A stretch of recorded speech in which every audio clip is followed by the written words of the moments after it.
Episode 57. How are you, Dan?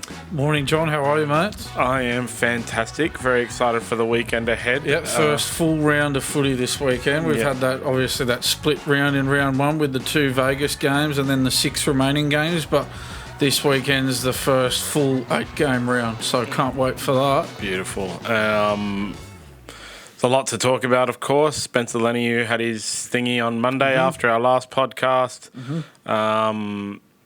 I don't know if you were aware, Curtis Scott and BJ Leilua had a boxing match last night. Yeah, I was. Yeah, I did. I saw that you put that on the rundown, so I looked that up this morning, and we will get to that a bit later as well. And Novak Djokovic has got some news. Yeah, big news regarding Mr. Djokovic, so that will be coming up later when we get to our other sports news. But let's start out with the Broncos and Rabbitohs, which is going to be tonight. And don't worry, our podcast is going up earlier enough that people can watch it, like our number one fan, the General. Hi, General.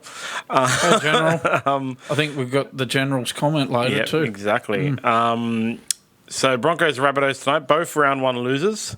Whoever finishes this game goes into the season 0, and whoever loses this game goes into the start of the season 0-2, which is bad, very bad. Not ideal. So obviously 2 Las Vegas teams, so they've got these Vegas teams playing off against each other again on their first game back, and I think that's fair, the way they've done that, the way they've worked the draw that way. So, yeah, this is a big game, John. I'm really looking forward to it. I'm definitely going to be watching this one in full tonight. So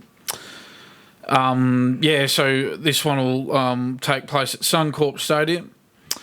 Both were favourites in those first 2 games as well. The Rabbitohs were the favourites in that game against the Sea Eagles, and the Broncos were the favourites in that game against the Roosters. Both got beaten. 15 errors from the Broncos and 5 penalties conceded by the Rabbitohs. So, yeah, they'll both need to tidy up their discipline in those areas. Obviously, the Broncos were thrown out a bit by that Brendan Piakura HIA, having to reshuffle their forwards. He's going to return this week. He's had the advantage of, not having that game last week because they've come back from Vegas. So that's allowed him to get fit again for this one. Adam Reynolds had that knock to the knee in round 1, but he's good to go for the game. But the big news for the week is Jai Arrow's gone. So State of Origin forward Jai Arrow has torn his bicep, I believe. And they're trying to rehab it back, so he'll be back in 3 to 4 weeks. But actually, it could very well be season-ending surgery. It's a blow. Yeah, Tallis Duncan comes into the starting side for Arrow for the Rabbitohs. Shakai Mitchell comes onto the bench for his first appearance at 2024 as well, in place of Jacob Host too. That's some Rabbitohs team news. Yeah, so he's Latrell's brother, right? Yeah. For the Broncos, their team news, Corey Jensen's been elevated to the starting side with Marty Tapau moving to the bench. I mentioned Piakura.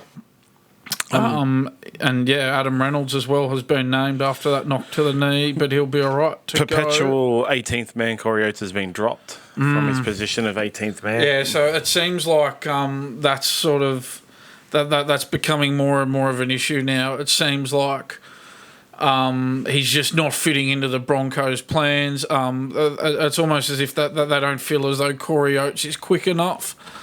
And it just feels like he's not fitting in at the Broncos there. So again, I'm really surprised that it's gone on this long.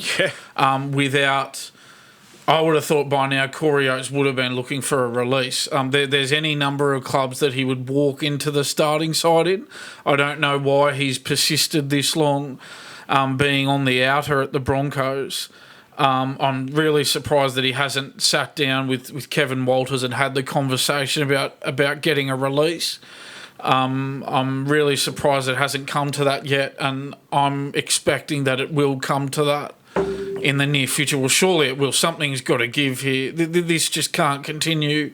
I think it's becoming a real distraction for the Broncos. Yeah. And I would like to see it be sorted out. This is a quality player who can't get into their starting side, and so he should be looking to get a release and go elsewhere. Yeah, this is an origin player, like a representative player. He's only 29 years old, and he's hanging around at the Broncos as now not even 18th man. Yeah, what is the point if you're not getting a regular run in first grade when you know you would get a gig at pretty much every other NRL club, I would have thought. Yeah, exactly. It's so bizarre. It started last year and it's continued into this year. And, yeah, hopefully maybe he doesn't want to leave Brisbane, like the city of Brisbane, and that's it. Maybe he's enjoying his cushy lifestyle and not having to play and getting paid. I don't know what kind of money he's on, but you'd want to be. Everybody wants to be in first grade, don't they? And if you can't get a gig at a certain club, again, the Broncos are one of the better clubs in the competition. If you can't get a gig there, well, you get a release and you go to a club where you can get a gig, don't you? I would have thought. Yeah, so but maybe he just doesn't want to play. I don't know. Like it seems so weird. Like there could be something like really weird. So and strange. He just played Origin in 2022. You know, like it was only 2 years ago that he was still playing Origin. There's a very simple solution, and I'm surprised that they haven't sat down and worked through it, to be honest. Because they got Jesse Arthurs and Dean Mariner there, who are just they're taking priority over Oates. I think they're looking at, obviously you can't coach speed. Jesse Arthurs and Dean Mariner are both quick. And I think the fact that maybe Oates is a yard or two of pace behind those two is counting against him. He can go anywhere else. Maybe he could go to the Rabbitohs. Just a quick odds check on that one before we give our tip. All of our odds are brought to you by EliteBet, our official NRL sponsor. Always remember, bet with your head, not over it. For free and confidential support, contact gamblinghelponline.org.au. Broncos are paying $1.38 with the Rabbitohs paying $3.15. I think those odds are a bit whack. Based on the outcomes of round one, I mean, obviously the Rabbitohs got a little bit more pumped than the Broncos did, but... I think they're out of whack too. I think that's their Rabbitohs are too long odds. I mean... they were hot and cold in that game against Manly, but when you got Latrell Mitchell there, who can do anything on his day, you got Cody Walker, you got weapons in that team who can turn it on and cause. If they were to cause an upset and win, you wouldn't be that surprised. No, I wouldn't really. Be surprised. It's a hard call for me. This one. Yeah. If they were to win, I think that I think it was 3:15 or 3:15. You just said. Yeah, that's too long. And look, I know for the Rabbitohs. Rabbitohs let in more points with 36 and to 36 to Broncos 20, but they also scored 24 to the Broncos 10. So the differential is only minus 12. Yes, the Rabbitohs let in a lot more points. I just don't understand why the bookies have the odds that long. You sort of feel like they're still. They're factoring in last year. Last year is weighing a lot on those odds. Maybe it's because they don't know what the hell's going on this year. Yeah, well, after last week. They didn't have a good week last week, did they, the bookies? So I'm still tipping the Broncos, personally. I am as well, but it could be... It really could go either way. Obviously, if you're tipping, that's 50-50. I'm going with the Broncos, but I wouldn't be surprised if the Rabbitohs cause an upset as well. But I will tip the Broncos. I'll just run you through a few stats quickly there. The Broncos have won 3 of their last 4 against the Rabbitohs. The Rabbitohs have won their last 4 at Suncorp Stadium. So again, if the punters are looking for some value, that price for the Rabbitohs is very good considering that statistic. Katoni Staggs has 6 tries in 7 games against the Rabbitohs.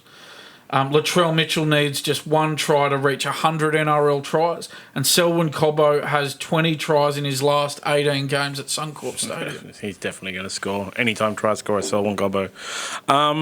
That's the Broncos and Rabbitohs. I think that $3.15 is a pretty good bet, to be honest. Absolutely. There's value there for sure. The first game tomorrow is the Sharks versus your Bulldogs. I mean, obviously the Sharks are going to be heavy favourites in this one after last week's showing. Sharks managing to go over to New Zealand and defy the odds, come back from 12-0 down and defeat the Warriors in New Zealand, while the Bulldogs got absolutely pumped by Dally M leader Bryce Cartwright and the Parramatta Eels. Yeah. I can admit when I'm wrong. I'm gonna feel bad about it all year, but I can admit when I'm wrong. It's you look at the team news now. We had the discussion on Monday regarding the Bulldogs lineup. They haven't made. They haven't brought Cherry in. They've left Blake Taff at fullback. Basically, every single media personality that I've seen has said the exact same thing. Like, why is Crichton not playing fullback? It is round 2. If it all goes again like it did last week, you would expect next week surely they'd have a major team. Yeah, well, this is the thing, and I saw.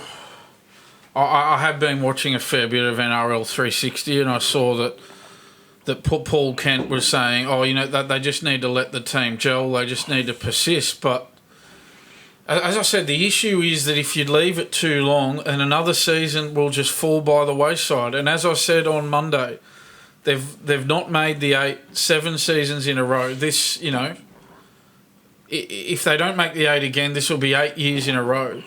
So you can leave it, you can see how it goes for 6 weeks, but by then you might have only won 1 or no games and the season's gone. So I think you've just, and Kent was saying, they're not going to make the 8 this year anyway. Yeah, but you've got to give yourself the best chance.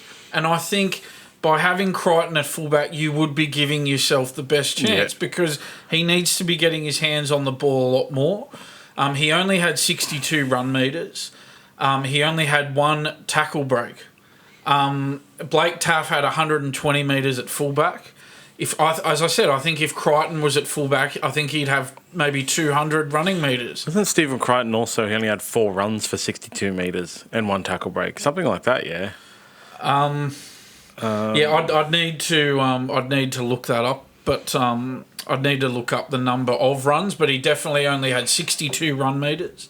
And he only had 1 tackle break. So I'm not sure of his number of runs. And scored a try. He did score a try, yes. Connor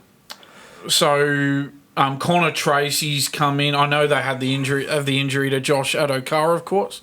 And Connor Tracy comes in on the wing in place of him. 8 runs, sorry, 8 runs. Right, okay, yeah. But otherwise, they've left the rest of that back 5 as it was last week. Taff at fullback, Wilson on one wing. Obviously, Tracy comes in for Adokar on the other wing.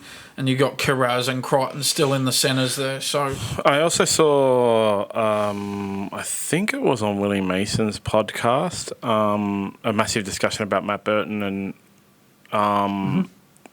Look, I watch a lot of things. I can't 100% remember. So we'll just say I saw one of the... I'm pretty sure it was Willie Mason's podcast. There's a lot of information to take in, isn't there? Matt Burton is basically a waste of money right now and needs to move to a position in which... the Bulldogs have persisted with Matt Burton. What it was that they said, whatever it was on, Bulldogs have persisted with Matt Burton's desire to play 5'8", instead of putting Matt Burton in a position that is best for the team. And he hasn't delivered on... Basically, Bulldogs have been doing him a favour, was the implication, and he hasn't delivered on that favour. And so now it's time for them to stop doing him a favour, and it's time for him to do them a favour and just give up on the 5'8" position if he's unable to do it and move to something like centre where he's a proven performer. We've talked about playmakers before and their influence over the result, and... Well, quite clearly, rightly or wrongly, his fault or not, he doesn't have an influence over the result because his team struggles to win games. They finished 3rd last year. The year before, which was his first year at the Bulldogs, in 2022, they finished 12th. So in 2 years there, they've finished 12th and 15th. So he's a half who doesn't have an influence over the result. So if you look at it like that, you go, well, all right, well, what do we... If we're finishing 12th and 15th with him at 5'8", what do we have to lose by moving him out into the centres? All right, you're not going to have any halves, but they don't have a halfback anyway. So aren't they better off in Burton's case of just, strengthening the outside backs even more and moving him out into the centres because he's not having an influence over the result at 5'8"? Yeah, and look, if they get pumped like they did against the Eels, Bryce Cartwright's Eels, and they don't move everything around next week, then you gotta say like they're just content with not coming last. Yeah, well, they're not giving themselves their best chance. As I said about Blake Taff, he's doing the best job that he can. But I just don't think he's got the size and I don't think he's got the speed to be at fullback, and he's got errors in his game, unfortunately. I mentioned it last podcast. It seems like they sat down and went, well, who can play fullback to allow us to get Stephen Crichton in the centres? And they've sat down and gone, well, it can be Blake Taff.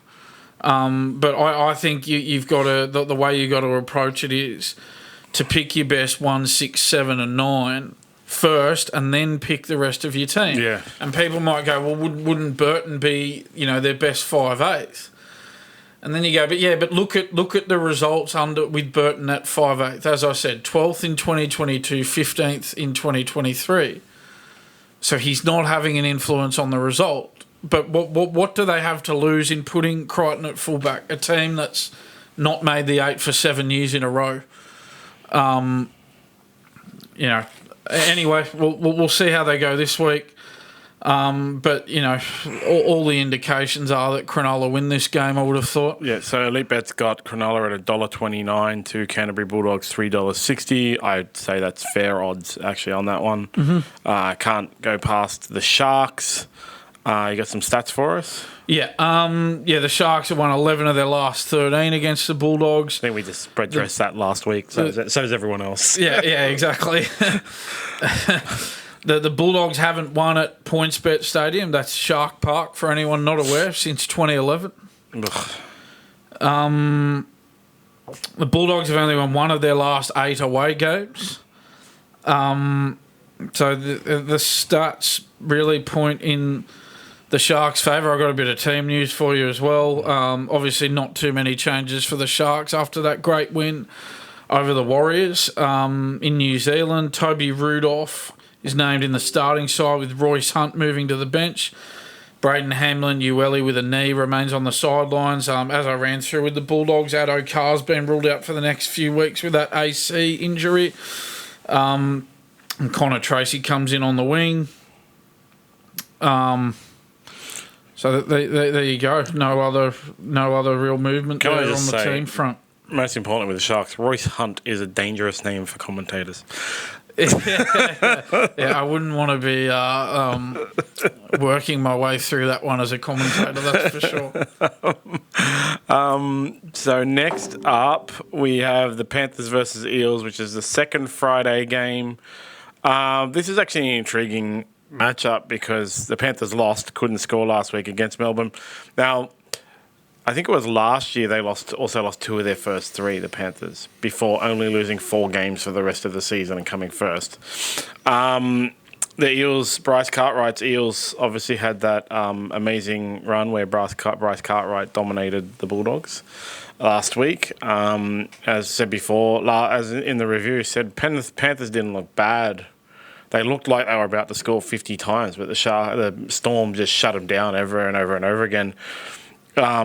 We didn't get to see much of the Eels' defence, to be honest, last week. Yeah, it wasn't tested. The Bulldogs didn't have much ball. At full stop, they didn't have much ball, and they certainly didn't have much ball deep in Eels' territory either. So and they still managed to score twice, was it? Yeah, so maybe that is a bit of a concern for the Eels because the Bulldogs literally only got down there twice and scored 2 tries, pretty much. And I'd have to say if Penrith played like Penrith did last week versus the Eels playing like the Eels did last week, then Penrith are probably going to score a lot more tries.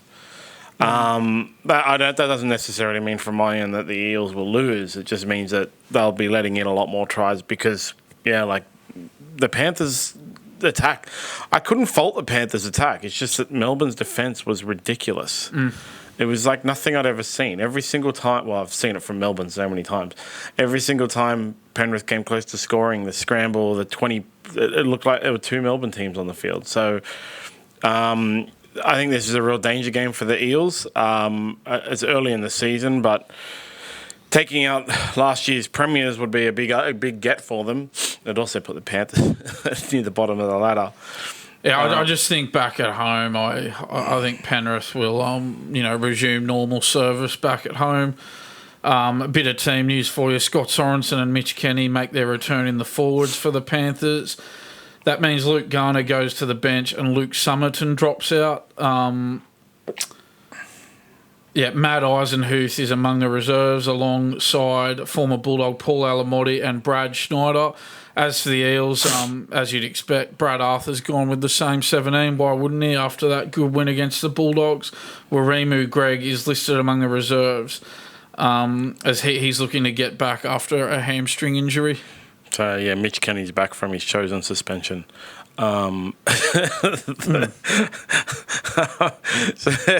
Elite Bet's got the Panthers at $1.30, Parramatta at $3.30. I mean, I think that's also a little bit long for the Eels. Sorry, but it is. They did pump the Bulldogs. Like, they didn't pump anyone that good, and Penrith only went down by 8 to the Storm. So. And I mean, again, there might be value for the punters in the Eels too, because the Eels have a pretty good record against the Panthers. I mean, obviously that 2022 grand final, Penrith had a big win, but the Eels have won 4 of their last 6 against the Panthers. That's as good a record as anybody would have in their last 6 games against the Panthers. Clint Gutherson scored 5 tries in his last 6 games against the Panthers as well. The Panthers haven't lost consecutive games to start a season since 2016. So that's something to keep an eye on as well. The Panthers have won 10 of their last 11 games at home at the Bluebet Stadium there, Penrith Park, for anyone not aware of the sponsor's name there. Yep, it's a good one. So that's tomorrow's second game, yeah? That'll be a cracker as well. There's some really good games this weekend. I think so. For sure. And it's still, some of them are so hard to call because of this craziness that went on in the first round. Only 2 favourites got up. Kicking off Super Saturday, and this week it is a Super Saturday, we've got the Raiders at home taking on Benji Marshall's official coaching debut at the West Tigers. Now, this is the game of the round that I would watch because it's kind of like a car crash. I want to see what happens. Yeah, this is a must watch, isn't it? Yeah. It really is. Not because I care about what if either team wins. But it is it's a sit on the couch, get the popcorn game for sure. So I just want to see how a lot of really interesting games this round. And, a lot. Aiden Caesar wasn't picked in the halves. Benji's opted for Lachlan Gavin and Jaden Sullivan instead. Obviously, Luke Brooks gone from the Tigers, and he had to go for a new halves pairing. I'm really really intrigued. Yeah, absolutely. I saw some chat about Benji Marshall, and there was an article written about him during the week where apparently he's decided that he doesn't want to be a 24/7 coach. He wants to, sort of, I guess, not put as many hours into it as other coaches. I think that's a pretty risky way of approaching your new coaching gig. Surely the more hours you put into a job, I mean, I get the whole, work smart, not hard mantra, but surely the more hours you devote in your day to the job, the the more chance you're going to have of getting better results, I would have thought. Yeah, I saw one quote. I heard one quote. I think it was from MG that said, or maybe no, it was Wendell Saylor. He played the game in a unique way, so it's his right to coach in a unique way. But that won't hold up for very long if they struggle to start the season, which many people predict that they will struggle. But if they win their first 6, then maybe every coach will start. Right, well, let's just see how that goes. But I would have thought if you're coming in to coach a team for the first time, you're a rookie coach. Every other coach, they pretty much work all the time. These coaches, while they're awake, their waking hours, they spend working. These coaches, that's the nature of the gig. Their job rests so much on like the day-to-day outcomes of the week-to-week outcomes of their team. And there's just so many layers to coaching as well. There's obviously the day-to-day training, team meetings. You got to speak to the media. You've got your day-to-day operations. Players have training, they have weight sessions, video sessions, all that stuff you do from 9 to 5 at clubs. But then there's other things like recruitment, salary cap management. You might have, a crisis within the club. You might have, again, if players have issues in their personal lives, these are the things that coaches have to deal with. It's an all-consuming 24/7 job, and I don't know that you can just say, oh, look, it's all right, I'm just going to rock up at 9 o'clock in the morning when the players rock up. No. If you're a coach, you got to be in there by, I would have thought, 6 a.m. at the latest. There were apparently Brian Smith used to be in his office working until 1 a.m. He'd put his head down on the desk for 4 hours of sleep, and then at 5 he'd be up and going again, and that's the nature of the beast. But these coaches do it because I know they're under a lot of pressure. They get paid good money, but ultimately they love their work, and they live it, they breathe it, and that's how you got to be. We look at Craig Bellamy, look at Wayne Bennett. These great coaches, they didn't have success by just turning up at 9 o'clock in the morning when the rest of the players did. They put in the hours all day, every day. I don't know how Benji Marshall can again, we'll see what happens, but I don't know how you can think that this approach would pay off in any way. Yeah, it's pretty bizarre, and the bookies all seem to think so. So Elite Bet's got Canberra at $1.44 to West Tigers $2.85. It's not super long, but I think Canberra is a safe bet. I think you got to go Canberra at home, don't you? Canberra's won their last 7 against the West Tigers as well. Everybody's won their last 7. They have. The Tigers have only won one of their last 6 in Canberra as well. Here's one for you. As a player, Benji Marshall won 11 from 12 in Canberra. So can that playing form transfer into the coaching ranks? The Raiders haven't won back-to-back games since round 19 last year. That's not so long ago. I mean, they were a hot and cold team last year, losing in week 1 of the finals. Team news, Seb Chris is back from suspension for the Raiders. That moves Albert Hopewadi out onto the wing. Nick Kotrick drops to 18th man. Danny Levi's been named to play at hooker despite hurting his quad in that win over the Knights. As you mentioned before, Lachlan Galvin gets the gig at 5'8" for the Tigers alongside Jaden Sullivan at halfback with Aidan Caesar on the bench. With Justin Olam sidelined by a knee injury, Solomona Fatapi makes his NRL debut in the centres. He joined the Tigers this season on a 1-year development contract. John Bateman lines up at lock with Asu Kipeoa named 18th man, and Samuela Fainu makes his club debut off the bench as well.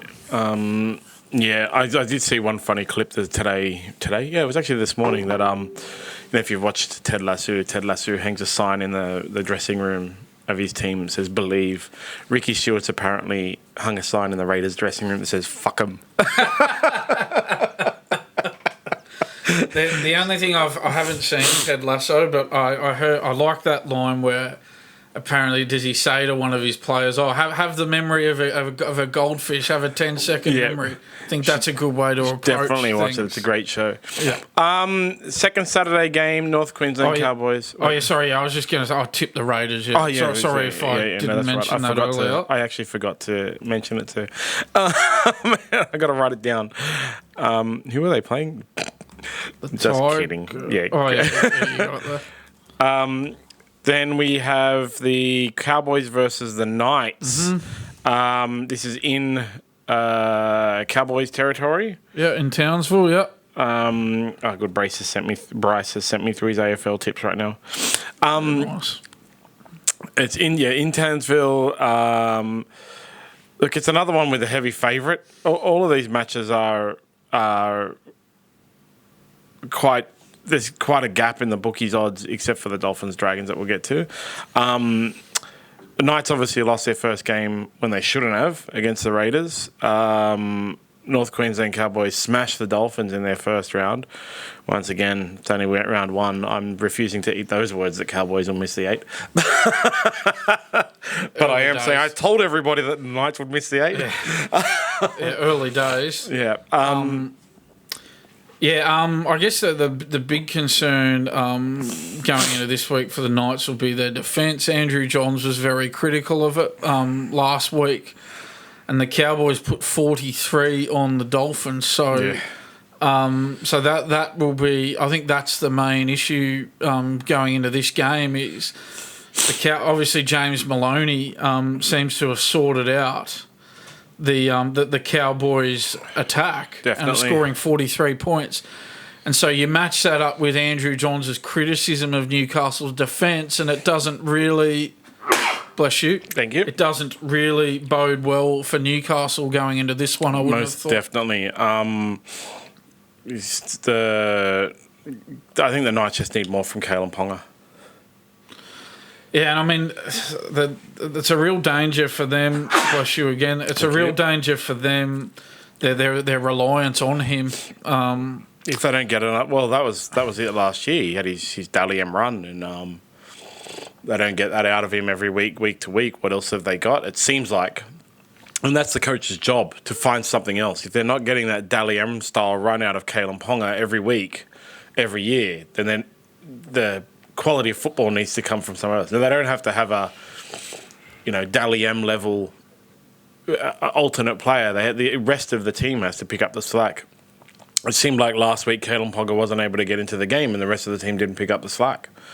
And if they continue like that, well, we're going to be in round 15 talking about how Adam O'Brien's job is at risk and blah blah, like we were last year.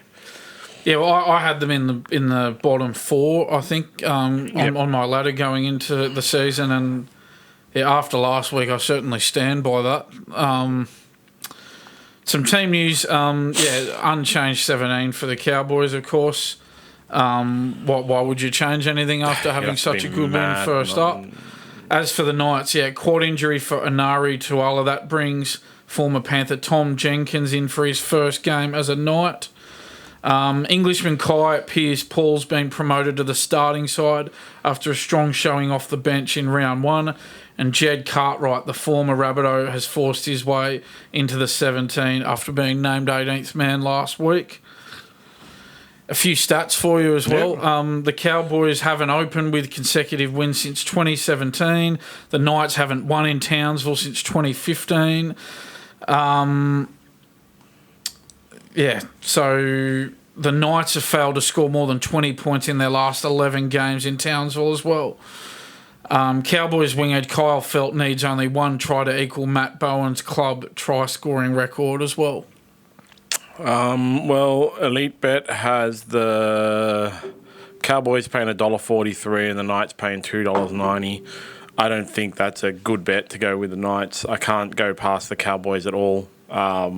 You'd have to say the Cowboys are going to put a cricket score on the Knights based on last week alone.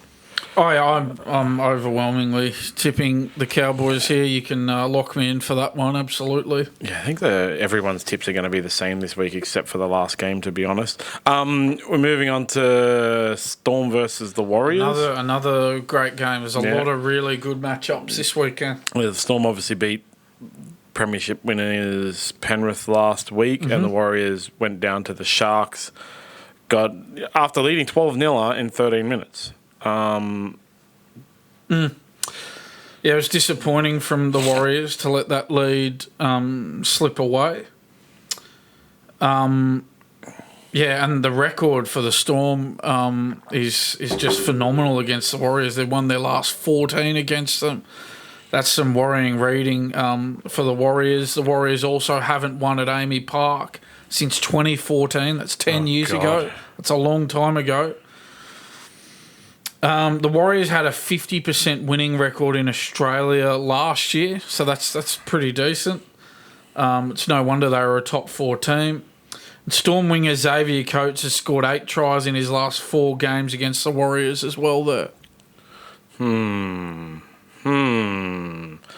Look, I hope the Warriors do well, but... So it is hard to go past the Storm after that really good win over the Panthers last week.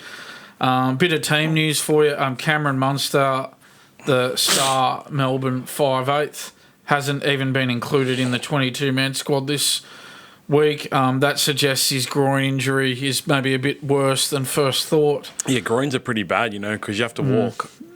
Yeah, it's a bit of an issue. And it generally extends the healing time of injury. Like, just because you have to use it, it doesn't make it worse. Like, if you do a bicep tear or something like that, you strap up your arm, you stop using that arm.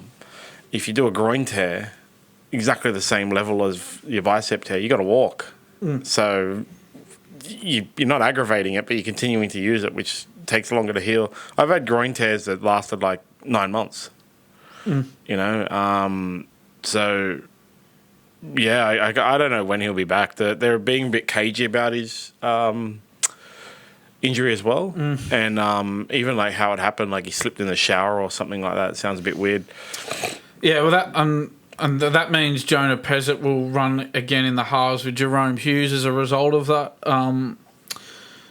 Nelson Asofa-Solomona also hasn't been named by the Storm. He's got a hamstring problem. New recruit Sean Bloor is again listed as 18th man for the Warriors. They've got an unchanged lineup from round 1. Kurt Capewell will play against the Storm after suffering a rib cartilage issue last week. Wade Egan's got an elbow injury, but a call will be made on him after the captain's run. There you go. So Elite Bet odds check is $1.49 for the Storm and $2.70 for the Warriors. Those odds again seem pretty fair to me.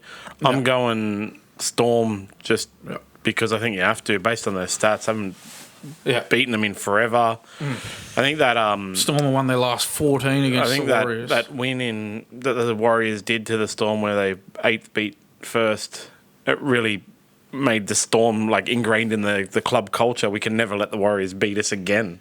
It sort of surprises me a bit that the Storm have got that record against the Warriors, because I guess obviously the record in recent times for the Warriors is just terrible against the Storm, as I've outlined just before. But traditionally, the Warriors played a game that would upset the Storm because the Storm are so structured. Such a structured team in defence. The Warriors are one team who are not afraid to chance their arm in attack and play off the cuff, unpredictable football, and they were one of the few teams, I guess, way back when, who could really trouble the Storm. I think there was one year where, under that old McIntyre system, where the Storm finished first and the Warriors finished 8th. I think it might have been 2008. They changed soon after that. And the Warriors beat them, upset them. And it was because of that reason, playing that unpredictable off-the-cuff footy that the Storm couldn't contain with that really structured defence that they would have. It was in that time when nobody beat the Storm at home as well. The Warriors end up beating them in a home game. Like, it was in that time when you'd see matches where the Storm were losing, and they'd score in the last second when they'd be at home. So I am surprised that the record is that. But I just think in that once the Warriors beat the Storm from 8th, the Storm just made a decision as a club to never let the Warriors win again. I'm going to tip the Storm too. I'm not sure if I mentioned that before. You'd have to. Yeah. So that's Saturday. First game for Sunday is the Sea Eagles versus Roosters. Both first up winners. It's another Vegas hangover game. Well, so now one of them's going to go into the season 2 for 2 and probably top the ladder, and the other one's going to go in the season 1 for 1, simply based on what happened last week. Streaks were made to be broken. So, that's at Manly. Manly's first home game. It'll be on Fox League. It's not the Channel 9 game, is it? No, it is a Channel 9 game. Or wouldn't the Dolphins Dragons be Channel 9? That's the 6:15 game. I don't know. Sorry, you're right. It is the Channel 9 game. It's Sea Eagles Roosters Sunday 4 p.m. game. It is the Channel 9 game. Sorry. And what do we have in the team news? Winger Jason Subb set to miss 6 weeks with a hamstring injury. His place will be taken by Tommy Talau. Hooker Carl Lawton suffered an ankle injury for Manly in round 1 but has been named to play. Josh Schuster will play New South Wales Cup this weekend as he closes in on a return from a calf injury. Jake Arthur is again the 18th man for the Roosters. A boost for them with Dom Young named to return from a neck injury. So that's good news. Suffered that during the pre-season challenge. Missed out on Vegas. Yeah, Young takes over on the wing from Fataloga Pauga. Also back on deck is prop Jared Warrior-Hargraves as well from suspension. Back rower Satili Tupanua has been named to play despite suffering a groin injury in round 1. The Roosters, obviously, as we'll get to in detail later, will be without Spencer Leniu until round 10 after he was banned for 8 games for contrary conduct. Yep. Wonder how long JWH will last. See if he can get suspended. It's a big question. Yeah, look, the Sea Eagles used to be one of the teams that were the Roosters bogey teams as well. They're not anymore. It's bookmakers, man. Like Elite Bet's got the Roosters at $1.70 to Sea Eagles $2.18. It's a hard. That's some close odds. Like, it's not Sydney Roosters aren't the clear favourites. They're paying $1.70, and with the Sea Eagles at $2.18, it's actually quite a hard call. You mentioned the Roosters, having a pretty good record recently against Manly. They've won 3 of their last 4 games at Manly's ground. I'm going to say Brookvale Oval. 4 Points Park, mate. Yeah, it's called 4 Points Park. But if you say that, people don't know what ground you're talking about. Yeah. So I'm going to say Brookvale Oval.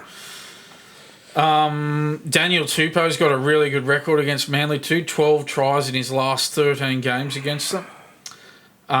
Manly haven't started the season with back-to-back wins since 2013. Of course, they made the grand final that year and lost to the Roosters in the grand final, coincidentally. Tom Trbojevic has 6 tries in his last 6 games against the Roosters. So, yeah. It's hardcore because Tom Turbo is fit as well. And he's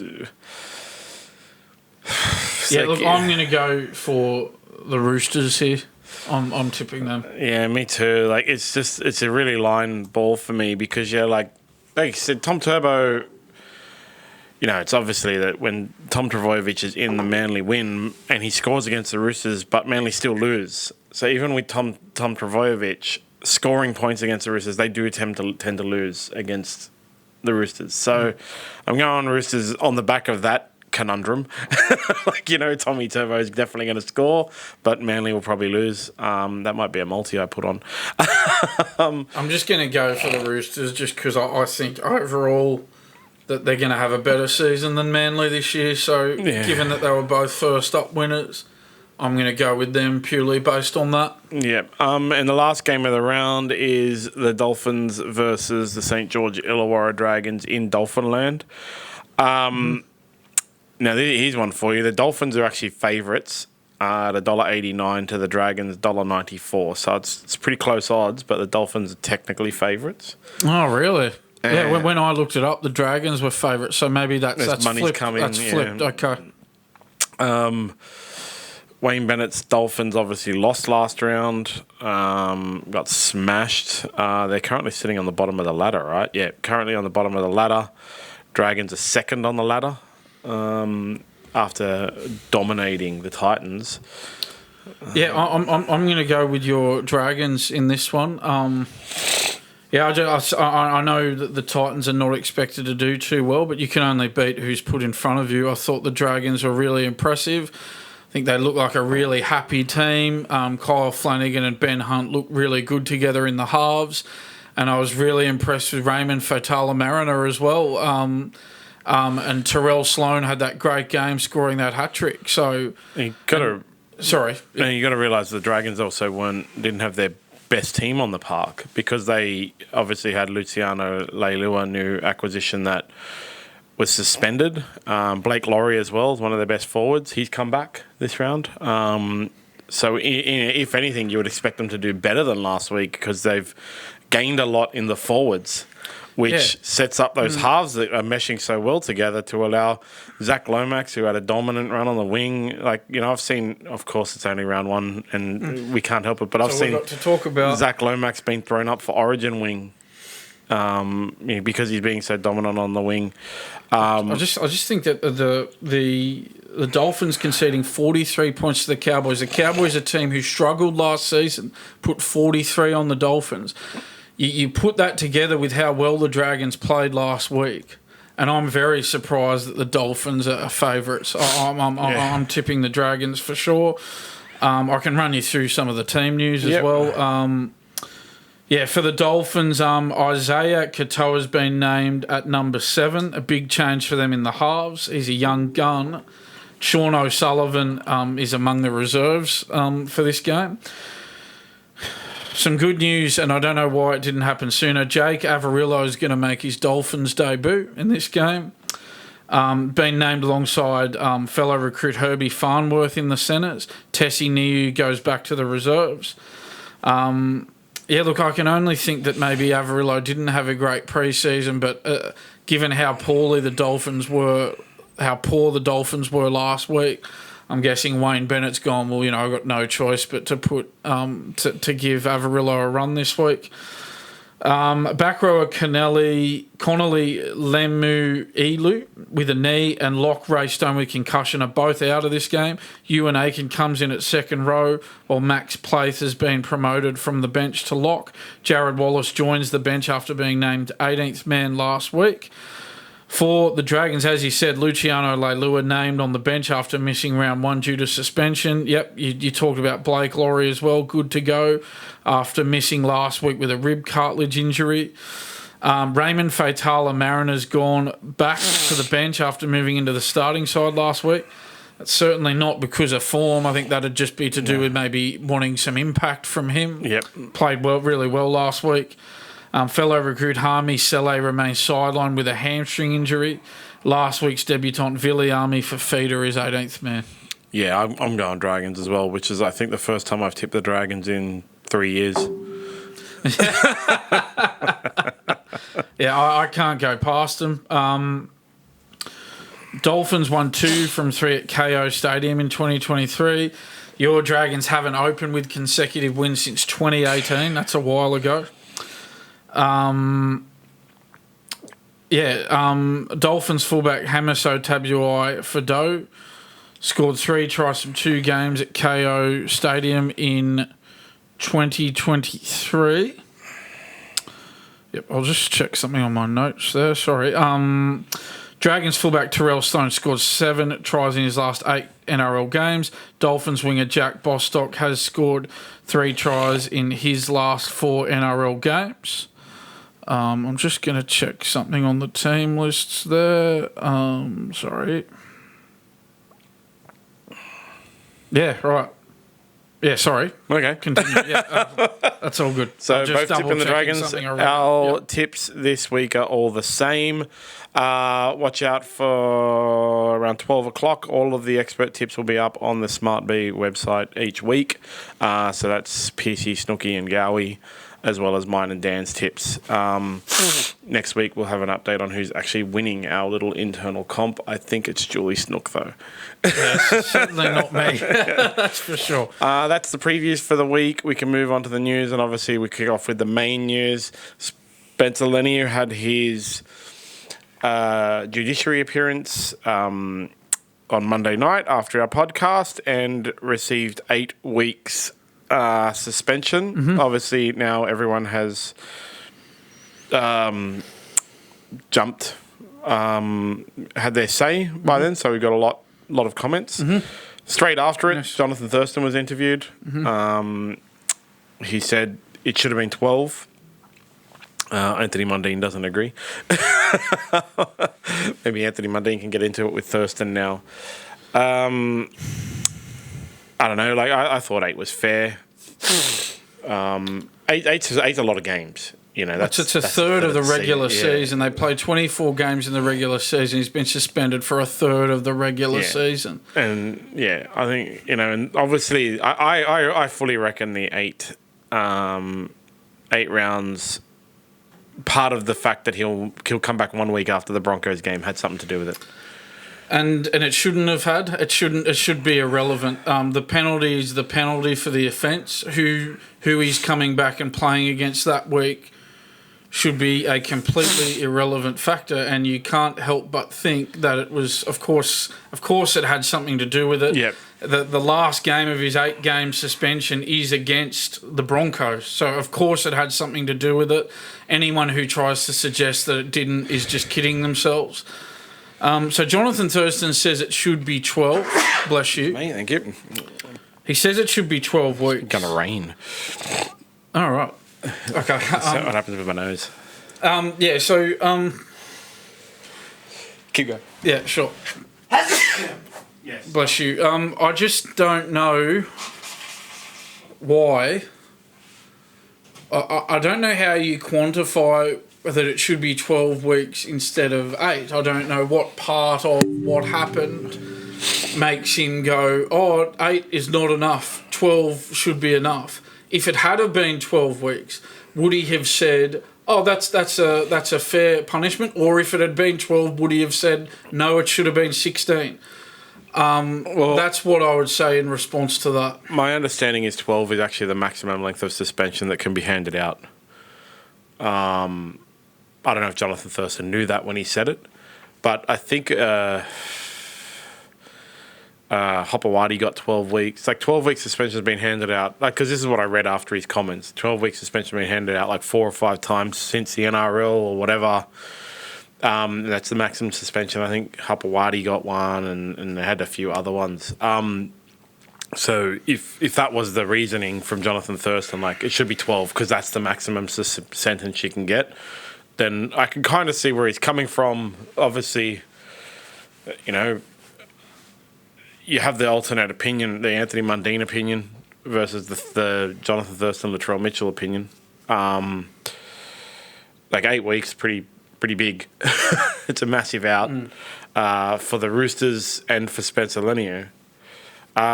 If they wanted to do further punishment, they could have done a fine if they really wanted to. Donate it to charity. The Roosters have been doing cultural sensitivity training since then because there are other things that have come out of it, right? Which we continue on, like. I was just gonna mention one thing about while we were talking about the fact that there was an 8-game suspension and the last game of it is against the Broncos, and so that confrontation's now been avoided as a result of this suspension. I remember back in 2008 when Willie Mason had just joined the Roosters from the Bulldogs, and he got in a bit of Sonny Bill Williams, who was still at the Bulldogs at that point and obviously left them in terrible circumstances later on in that season, but Sonny Bill spoke in the media. I think he went on the footy show leading into that game against the Roosters while he was at the Bulldogs. And he had a go at Willie Mason, and he mentioned how upset he was how Mason had gone to the Roosters. He felt like, because the two clubs were huge rivals at that time, obviously played in that 2004 grand final against one another. And Sonny Bill said he'd felt, betrayed by Mason, that Mason had gone to the Roosters. And he'd come out and been very vocal about it, and so many people couldn't wait for that game. And it was a huge crowd at ANZ Stadium, bigger than normal. I think they got about 36,000 for that game. It was a game early in the season. Willie Mason scored 2 tries, right? Yeah, and people wanted to see, and at that time the shoulder charge was legal, and people wanted to see Sonny Bill Williams shoulder charge Willie Mason on the first hit up of the game. Yeah. Everyone wanted to see that happen. It got everyone talking about it. I remember the night of the game, I was at a 21st birthday party on a cruise, and the game was on the TV, and all these people, even people who didn't care about rugby league, watched that first set or two to see, what's Sonny Bill going to do to Willie Mason? And so we're missing out on that now. If they had been playing against each other in round 9, can you imagine the build-up? Can you imagine the hype? Can you imagine how many people would want to see that confrontation between Mam and Leniu? So I just wanted to make that point clear. I think they're missing out a bit on a confrontation. I know what was said was unsavoury. I get all that. But I think this is an opportunity that's been missed here. Yeah, I don't think they could use a race. Well, NRL isn't the kind of organisation that would use a racist remark to build up a match, though. Not like if this was in the UFC, okay, I 100% guarantee you that the clip would be played over and over and over again. It's Conor McGregor throwing a dolly through a bus. But the NRL is like a liberal woke kind of organisation. I'm not saying that to be critical, even using the term woke.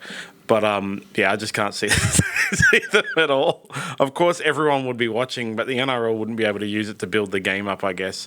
It's definitely... It's just a point to... I thought definitely there's no doubt that they use the scheduling to determine the ban as well. And no doubt. And it could be because they wanted to avoid, terrible fireworks. That could have come into it. They could have sat down and, if we let him play against the Broncos, Mam and him are going to... But...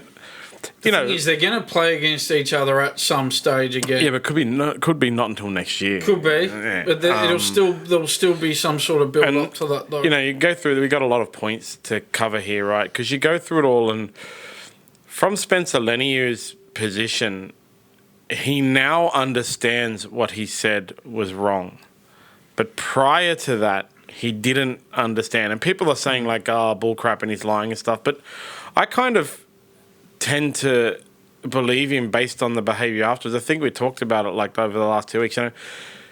He thought he said in the interview afterwards, he never denied saying it. He said in the interview afterwards, it's all fun and games. It's what stays on the field. And he has said, no, I got pretty badly hammered during that match as well. And I thought that was basically that's what the thing was. I'm going to go there. And then they've talked to some other players from Leniu's background, I'm going to let you say the name.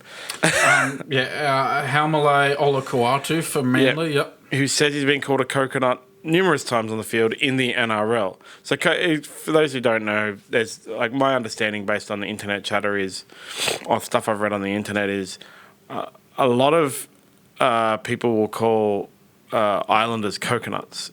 And islanders... So coconut is the slur used for islanders, and islanders will refer to Aboriginal Indigenous Australians as monkey. And I read some comments on the internet and stuff like that, on Reddit and things, from people who said, I grew up, one street over from a bunch of islanders. I'm an Indigenous thing, and we'd always call them coconuts, and they'd always call us monkeys. I'm not condoning anything like that, but that's just all I'm saying is I think Leniu didn't realise the gravity of the situation, and he says he didn't, and I tend to agree with him.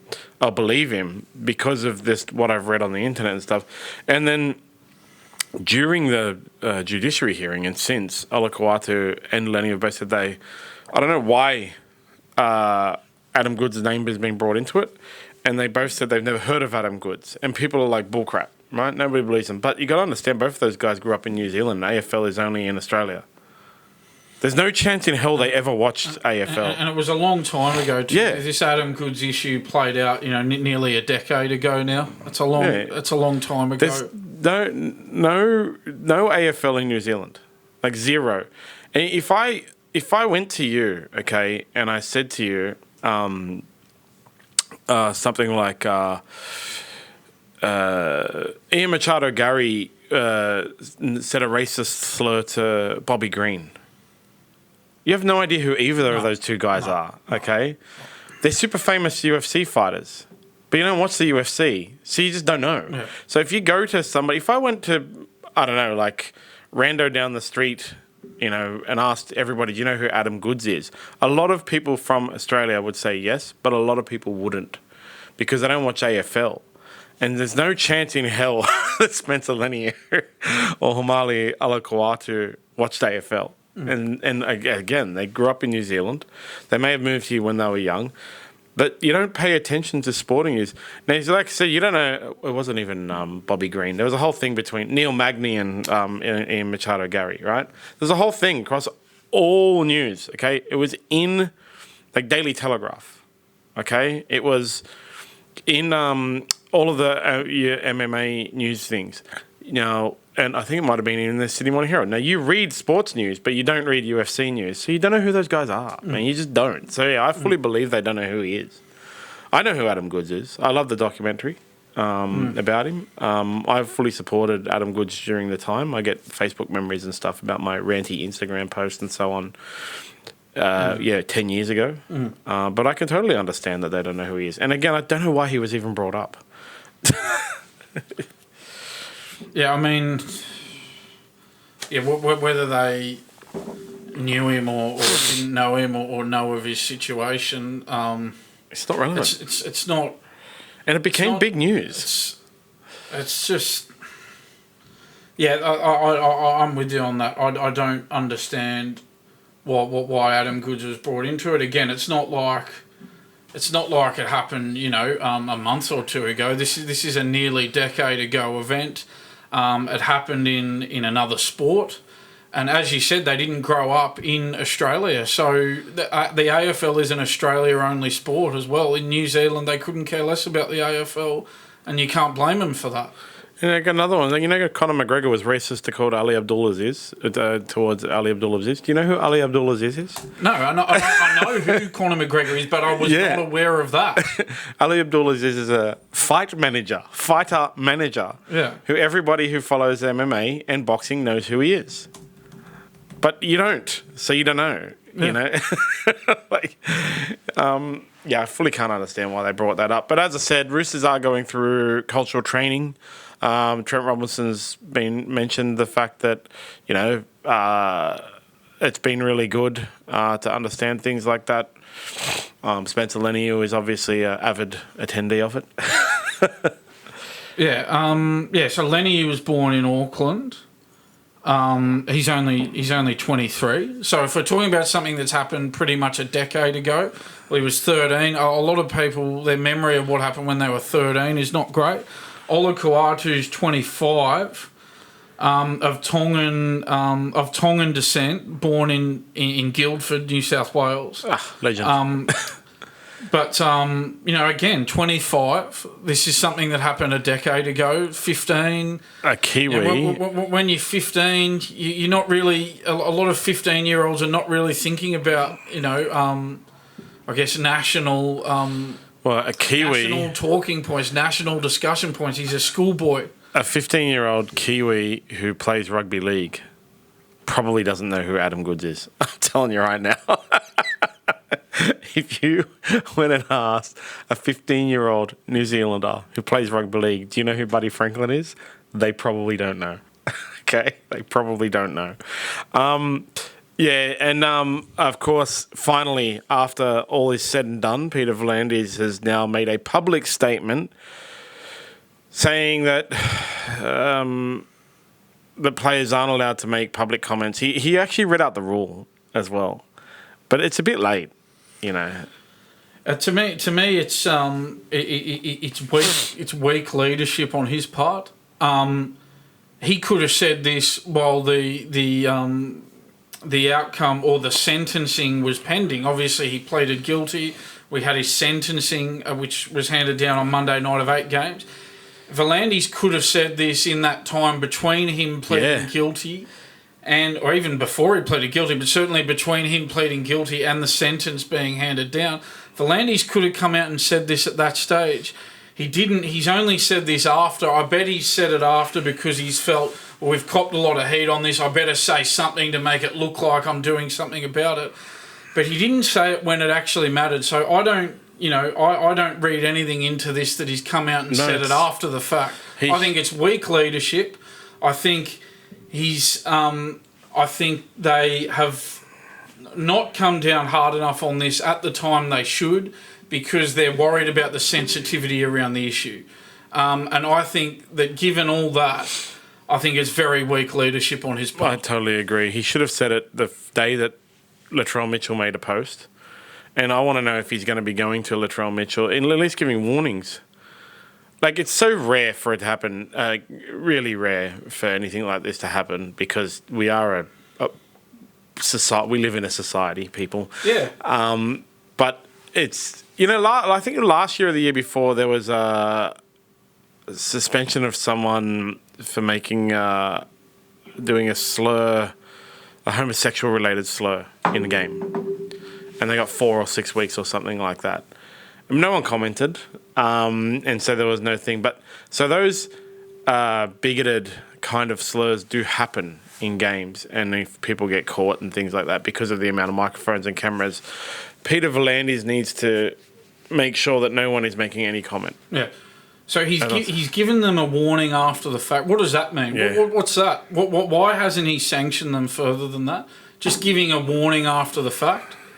So you just look at that and you go, well, if this were to happen again, I don't know that they would take action. They didn't this time. What's going to be different next time? Yeah, they took no action this time, just a warning after the fact from the boss of the game. He's... it's very, as I said a couple of times, it's very weak leadership. I think so. Taking zero action, just saying that next time you're going to do something about it, this time not doing anything and just giving a warning. Not talking about it when you were supposed to be talking about it, when we weren't sure if he was going to plead guilty or not. Then he pled guilty. Then we still didn't know what his sentence was going to be until Monday night. So there was a long time between the incident occurring and the sentence being handed down, over a week, 8 days. He could have said it at any stage in that time, and he didn't. No, he went now after. After the fact, he's given them a warning saying, "Oh, next time we might do something about it." Well, I don't believe that. Yeah, you didn't do anything this time. When was the last time? Oh, well, off the top of my head, I can't remember the last instance. We talked about the other day, way back in 1998. Yeah. With that incident between Barry Ward and Anthony Mundine, where Barry Ward had a fine of $10,000 reduced to $5,000. That's, off the top of my head, that's the last one that I can really remember, to be totally honest with you. Yeah, exactly. So when the next time comes, everyone's going to have been... It's so rare. It's so rare because, like I said, we live in a society, people. And his warning is you're not allowed to do it if this happens again. So in 20 years, when it happens again... Yeah, so I don't believe that at all, and I think he's a weak leader. Yeah, I think so. And can I also say that Jason Demetriou, the Rabbitohs coach, has come out and basically had a go at Brad Fittler and Anthony Mundine for their comments. The quote from Demetriou is, "I find it interesting when people are telling people to shut up and they sit on there and have opinions every single minute of the day." Yeah, because they're former players. They can say whatever they want. Anthony Mundine and Brad Fittler are former players. They can say whatever they want on the matter. They're not current players who can't say whatever they want.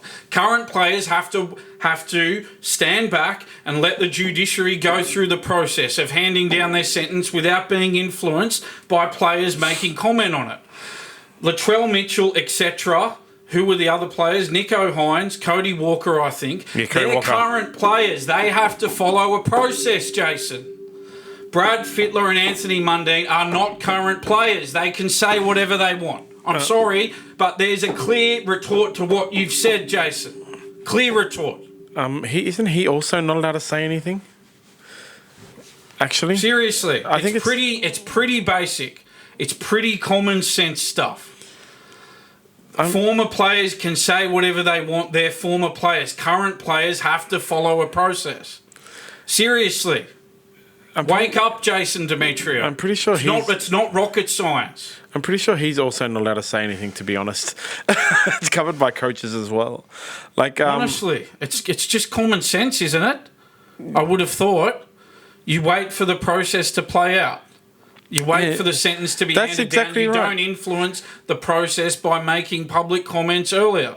And I think Brad Fittler's comments were pretty fair. That why is it playing out in public with other people when they could, if they want to support the affected player, they could just actually contact them directly.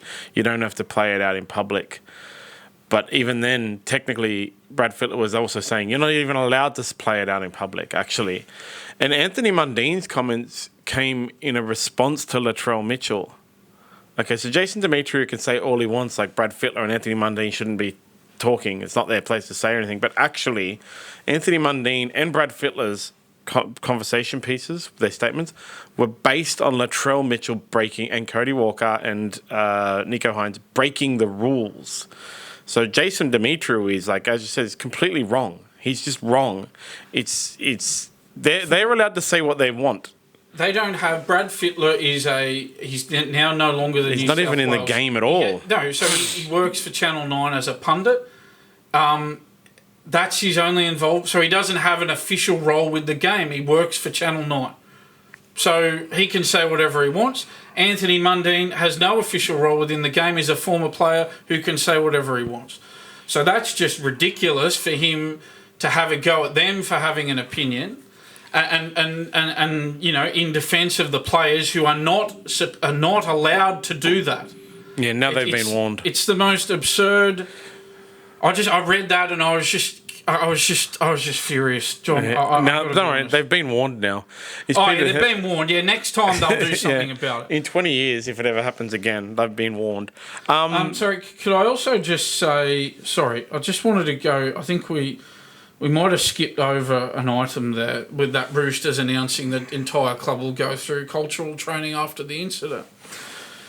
Could I just say that what does worry... We've talked about how Leniu may not have been aware that his comment was racist. Yep. Could I just say that...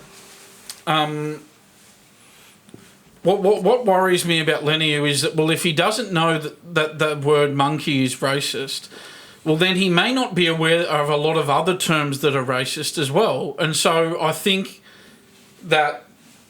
I don't know whether it needs to be cultural training, but someone at the Roosters needs to give him a list of terms that you can't use these words, Spencer. Stick it on your fridge at home. Learn these words off by heart. You cannot say these words on the field. If he doesn't know that calling someone's a monkey is a racist term, then there are a lot of other terms he may not know are racist either. I think there's a lot of terms that everybody doesn't know is racist, to be honest, because there's a lot of terms that are racist that just become racist. I just laughed then because you said to stick the thing on the wall. In the latest Curb Your Enthusiasm episode, Larry David decides that peeing is a waste of time. So he sticks the Lincoln address on the wall in his bathroom and learns it while peeing. And I was just thinking, Spencer Leniu could do that. Have those. But then at the end of the episode, spoiler alert, he's watching a play where Ted Danson is giving the thing and he needs to pee because his mind has become... So Spencer Leniu does that and never hears a racist term. He might start peeing.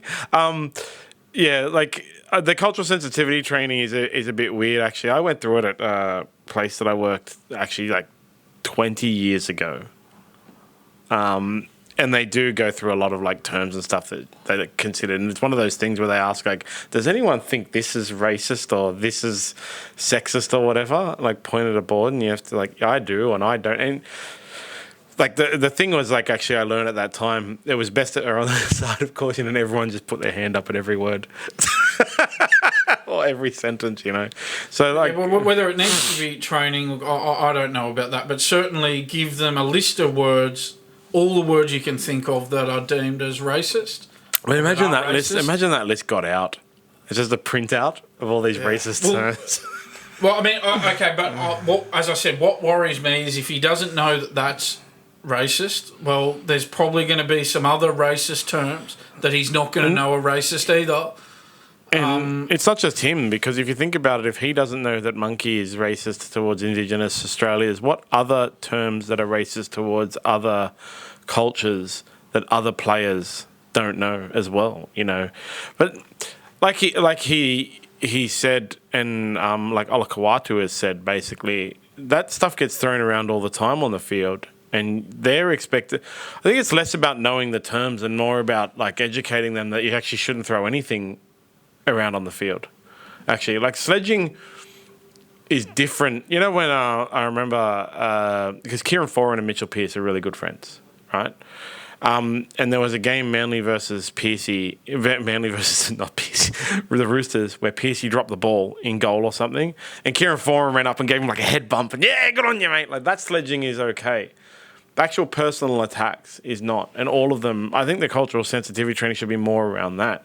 And I guarantee you, like all these people, a lot of people who go on and on and on about all this stuff also, if you go check their private WhatsApp and Telegram groups, they're making jokes and stuff like that. That's the thing, and it's a good point you make. And I'll just make the point as well that, look, I know what was said was terrible, John, and the NRL had to act on it, and they did.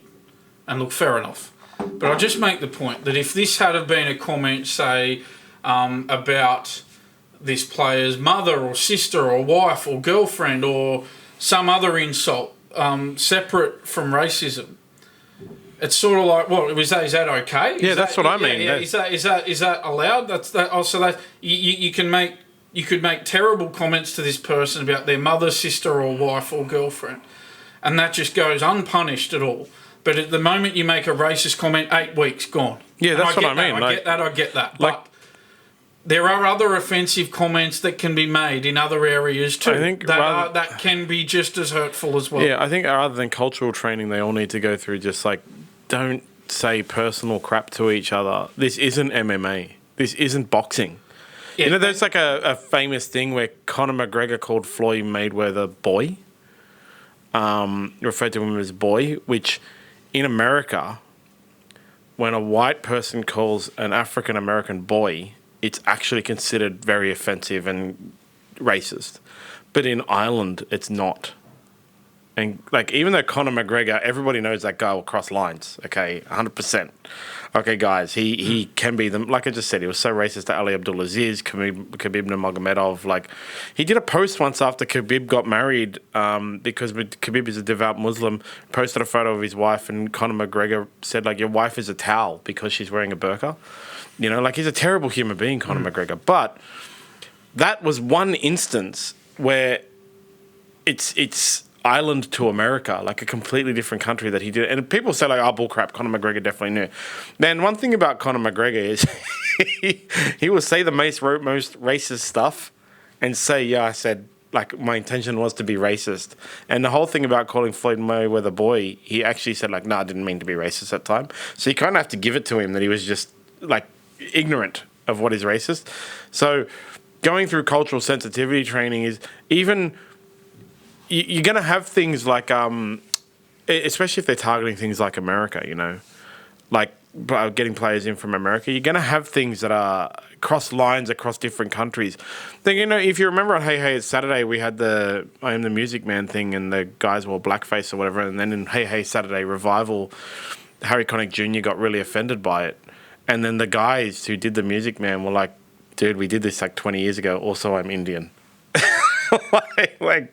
So, you know, country to country, it wasn't considered offensive. Now it is because of Harry Connick Jr. But what I'm saying is, like, it's really hard for them to sit down and say to everyone, like, this is, you know, these are a bunch of racist things, and then depending on the country, this could consider racist, when they should just sit them down and say, don't say personal shit about each other, man. You can mock each other, like somebody drops the ball, mock them for dropping the ball, but just don't try and be offensive. Like, that's the thing. Like, just don't try and be offensive. Sledging is good. I really like sledging. I love it. It's when it's funny. When it's offensive, it's just not good. In MMA, it's different. But in rugby league, cricket, the banter in cricket is awesome, you know. And they need to be mindful that there are referees' mics that pick this stuff up. Yeah. So they need to think like that. They need to think, well, we're being broadcast on TV and there's a referee's microphone. So they can't talk the way they would to each other at training out on the field when they're playing a game. Yeah, they need to bear that in mind. And they really need to bear it in mind because they don't want to go down the Spencer Leniu path of missing a third of the regular season. He's just joined a new club. This is not a good way to join your new club, playing one game and then being suspended for a third of the regular season. Yes. One last thing on this subject. Of course, it's come into other sports now. A Greyhound New South Wales employee has been sacked over making a comment on an Instagram post, I believe. And this is exactly right. This is the kind of guy that needs to go through actual cultural sensitivity training. So there was a post on. Yeah, so I can take you through it. So a Greyhound Racing New South Wales staff has been sacked over a disgraceful Ezra Mam comment. Greyhound Racing New South Wales has apologised after a highly inappropriate and offensive comment relating to Ezra Mam was published on betting platforms on Monday night. The comment, written by an employee of GR New South Wales, that's Greyhounds New South Wales, I'm guessing, was published in Race Information relating to a greyhound named Ezra Mann, which raced and won in race 12 at Maitland on Monday night. It read, and I quote, "Go bananas. Let's see if we can get some positive headlines tonight." ? That was the quote. Punters quickly spotted the tasteless comment and called it out on social media. On the same night, Spencer Leniu was fronting the NRL judiciary for calling the Indigenous Broncos 5/8 a, quote, monkey, as we've talked about. According to reports, that employee responsible for the comment has been sacked. Bookmaker Sportsbet chose to cease wagering on race 12 at Maitland completely in order to swiftly remove the comment from its betting platform just before 11 p.m. on Monday night. A spokesman for the company said the offensive comment had auto-published on its platform and the wagering giant had done everything in its power to quickly rectify the situation. So News Corp is reporting that the NRL CEO Andrew Abdo had also received a formal apology for the incident from a representative of GR New South Wales. Now, could I just say, I don't know why Andrew Abdo received an apology. I would have thought you'd apologise to Ezra Mam over that. I don't know why Andrew Abdo is getting an apology over that. But don't worry, guys. Greyhound New South Wales also contacted producer John and gave him an apology. This is irrelevant. What the? Why would they be apologising to Andrew Abdo? Ring Ezra Mam, get Ezra Mam's phone number and apologise to Ezra Mam. Surely you don't need to be apologising for Andrew Abdo. I think that's bizarre. A bit of overreach, but anyway. That's the Spencer Leniu 8 weeks. Look, hopefully it ends now, to be honest. That's it. I don't want to hear about it again for another 20 years. Meanwhile, Cooper Cronk, on the internet they sometimes call him copy pasta because of the nonsense he says. If you don't know, copy pasta is like a term for crap you copy and paste that's nonsense on the internet. Cooper Cronk. Yeah. I mean, I've found with Cronk, I think a lot of the time, just as a viewer listening to his commentary, I think you get confused by what he says. I think he uses a lot of big words out of place, doesn't he? It's like he tries to sound sophisticated by using big words out of place, and he can be confusing to listen to sometimes. Yeah, so a copy pasta, just to let people know, a copy pasta is a block of text copied and pasted to the internet and social media. Copy pasta containing controversial ideas or lengthy rants are often posted for humorous purposes to provoke reactions from those unaware that the pasted text is a meme. And yes, I have seen Cooper Cronk referred to as copy pasta because of the nonsense that he often says. Now, if you remember many, many years ago, they asked him about the field goal that he kicked in some Origin, and he said some nonsense around like, I felt all the sinews of my body snap into place. And then Greg Bird, who famously actually really disliked Cooper Cronk when he was playing for the Titans, kicked a field goal, and they asked him, and Greg Bird repeated that copy faster in an interview. So he said, another copy pasta from Cooper, copy pasta Cronk, claims Penrith wouldn't have won the grand final if Jerome Luai stayed on the field. Now, I'm glad Cooper Cronk is mystic and can see into the what-if multiverse of Doctor Strange. But what an absolute nonsense statement to say. So his reasoning for that is, he said, they wouldn't have, as you said, they wouldn't have won that 2023 grand final if Luai had stayed on the field and not gotten injured, because he thinks that, Cleary provided 2 assists for Moses Leota and Stephen Crichton in the match-winning try with 90 seconds remaining as Penrith broke the Broncos' hearts to win their 3rd premiership in 3 years. Luai left the field with a shoulder injury. So Cronk's reasoning is Penrith had struggled to crack the Broncos' defence for the first 60 minutes, but when Luai went off and Jack Cogger came on, their attack clicked into gear. As Cronk pointed out on the Matty Johns podcast on Tuesday, Cogger unlocked Cleary's running game by providing much more space for him than Luai had. Cronk's quote was, "This might sound crazy to say, but if Jerome Luai stays on the field, Brisbane win." Jack Cogger comes onto the field and creates space for Cleary to become a ball runner and a line breaker. How would you know that? How would you? It is a big what if scenario. If Cooper Cronk hadn't have played in the 3rd game of the 5th season in his career, then the Roosters would have won the last 10 premierships.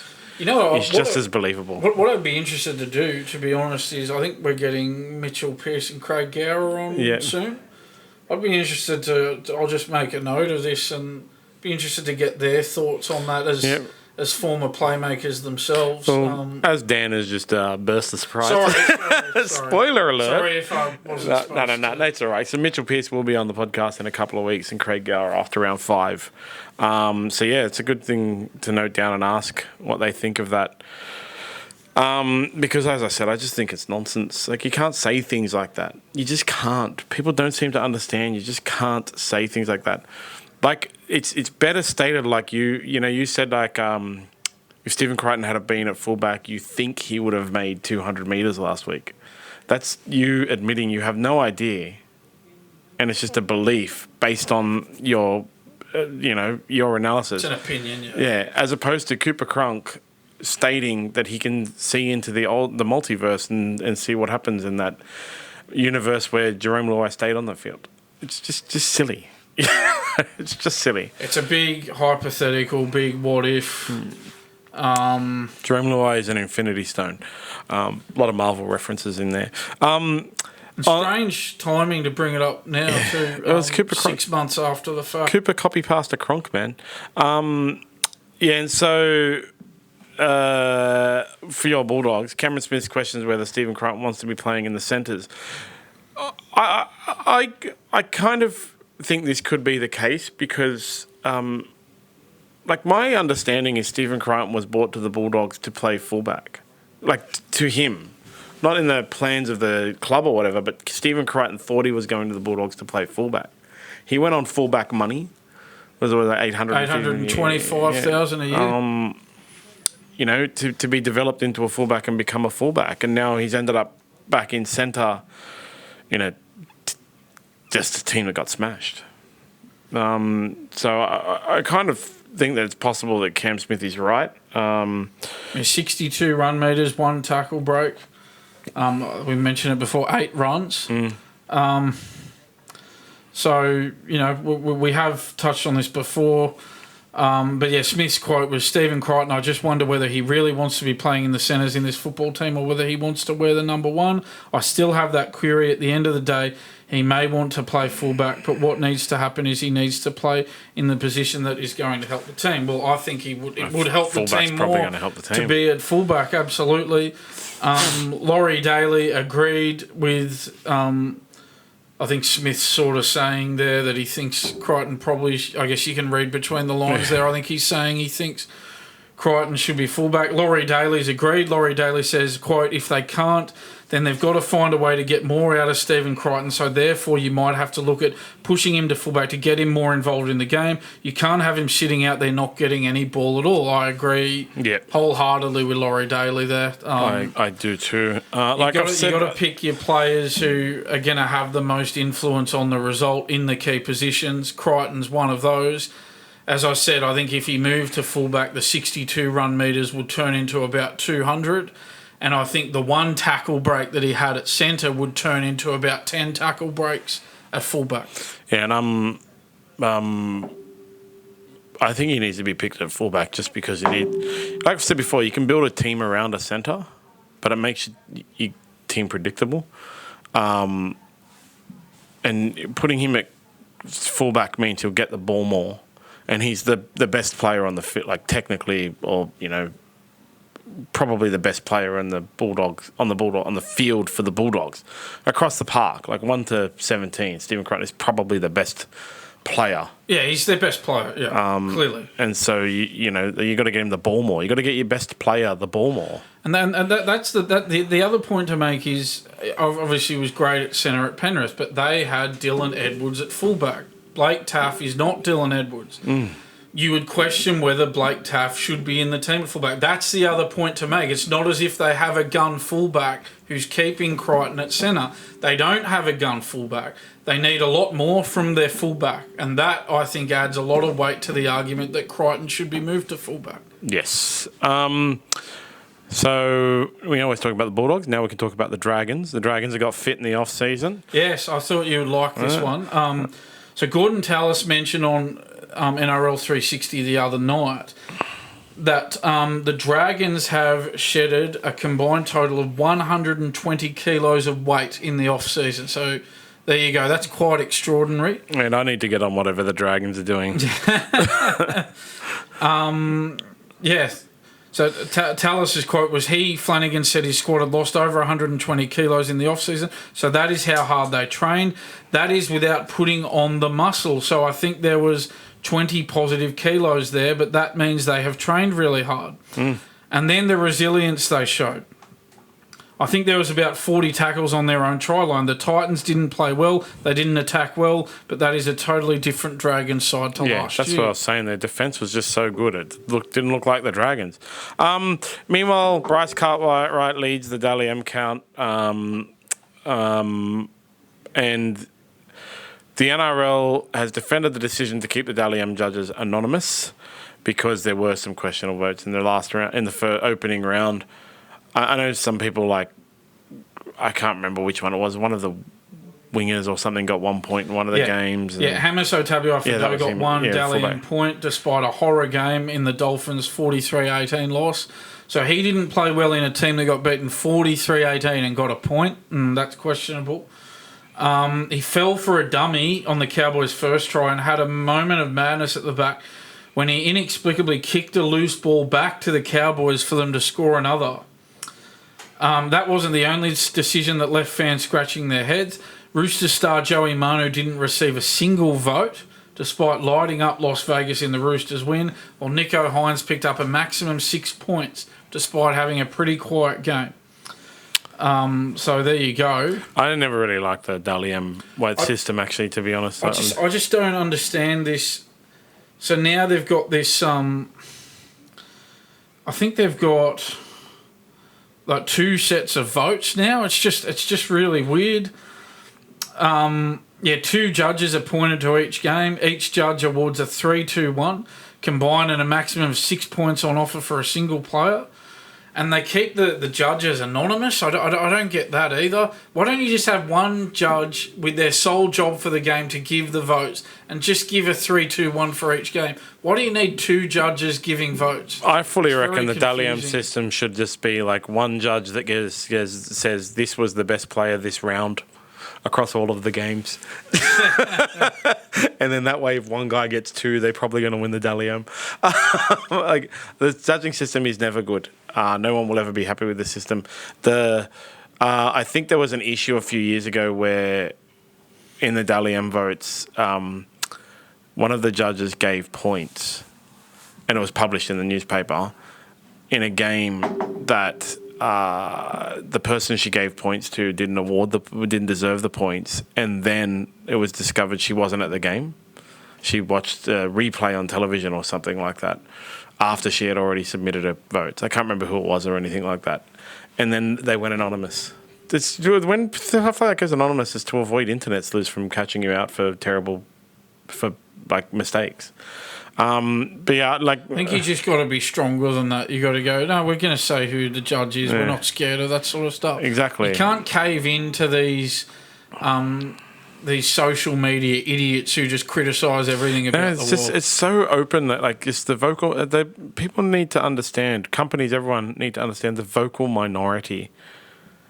You know, the internet is the vocal minority. Even though everyone is on the internet, the people who comment on the internet and whine are the vocal minority. It's not the majority. I know I always talk about you should go and the NRL and sports things should go and look on Reddit and see the conversations that are happening. You know why?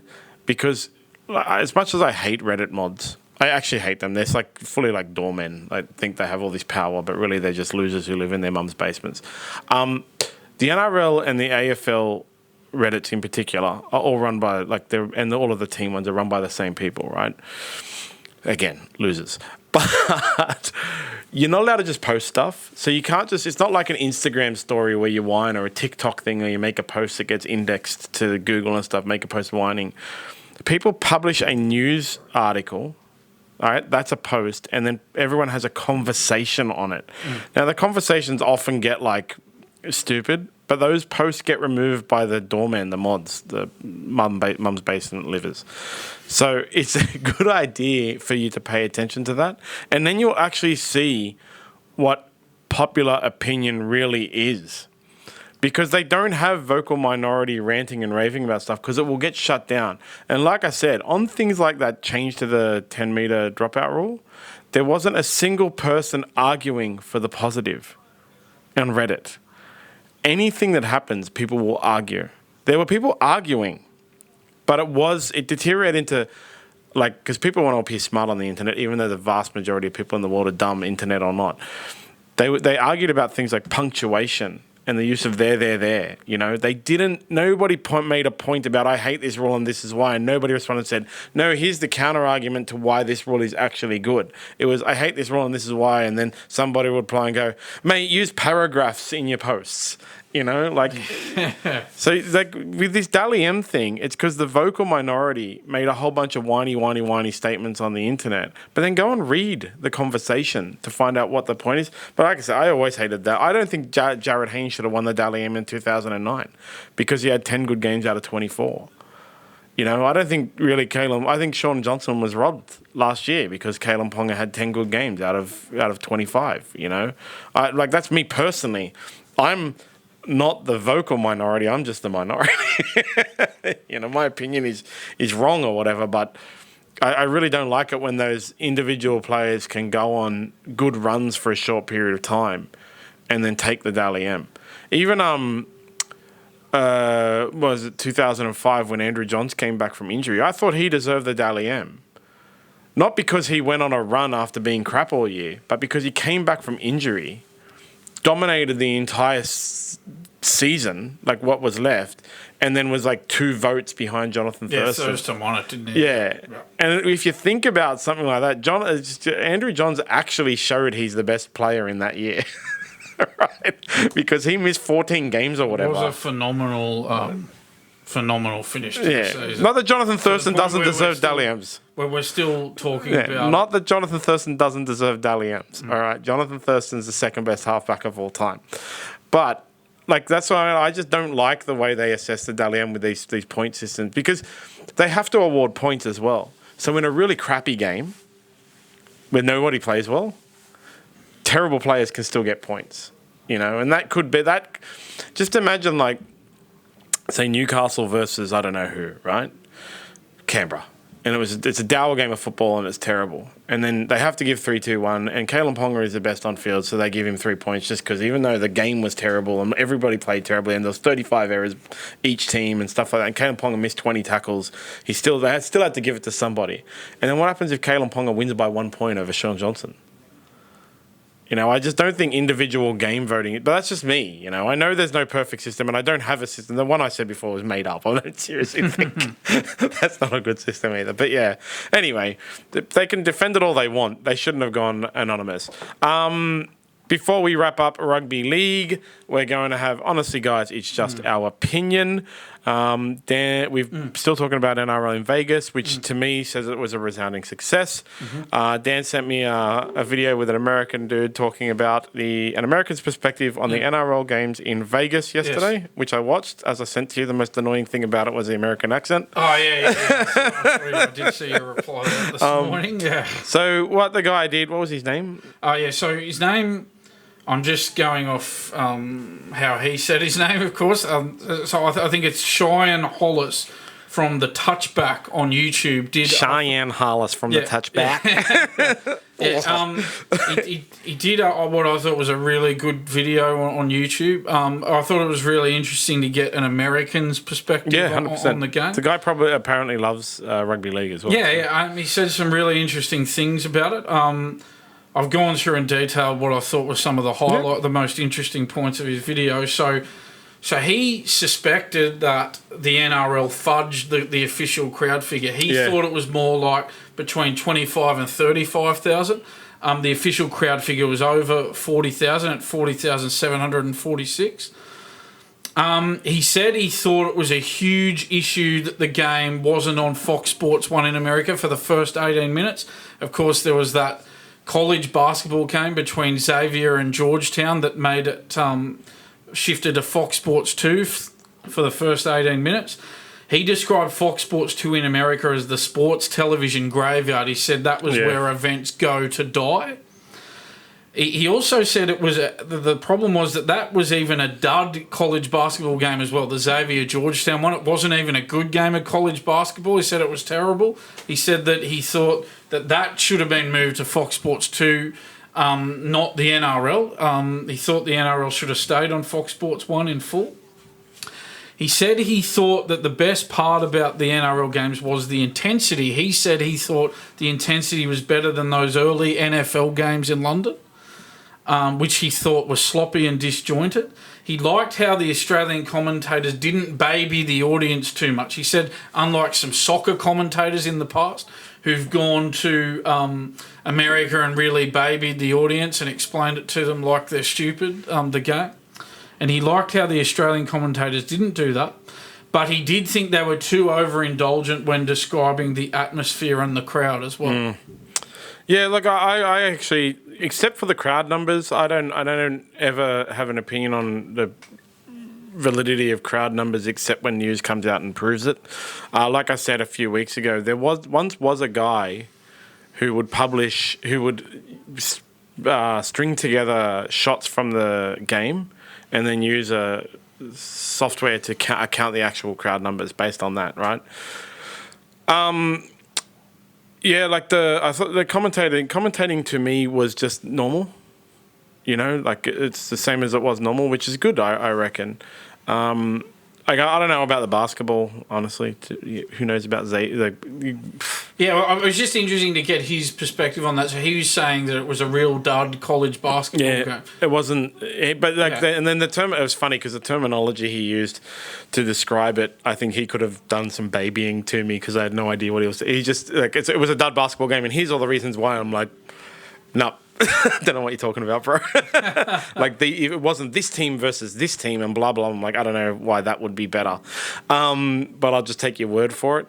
Like I said, we're still talking about it. So in my mind, it was a success overall.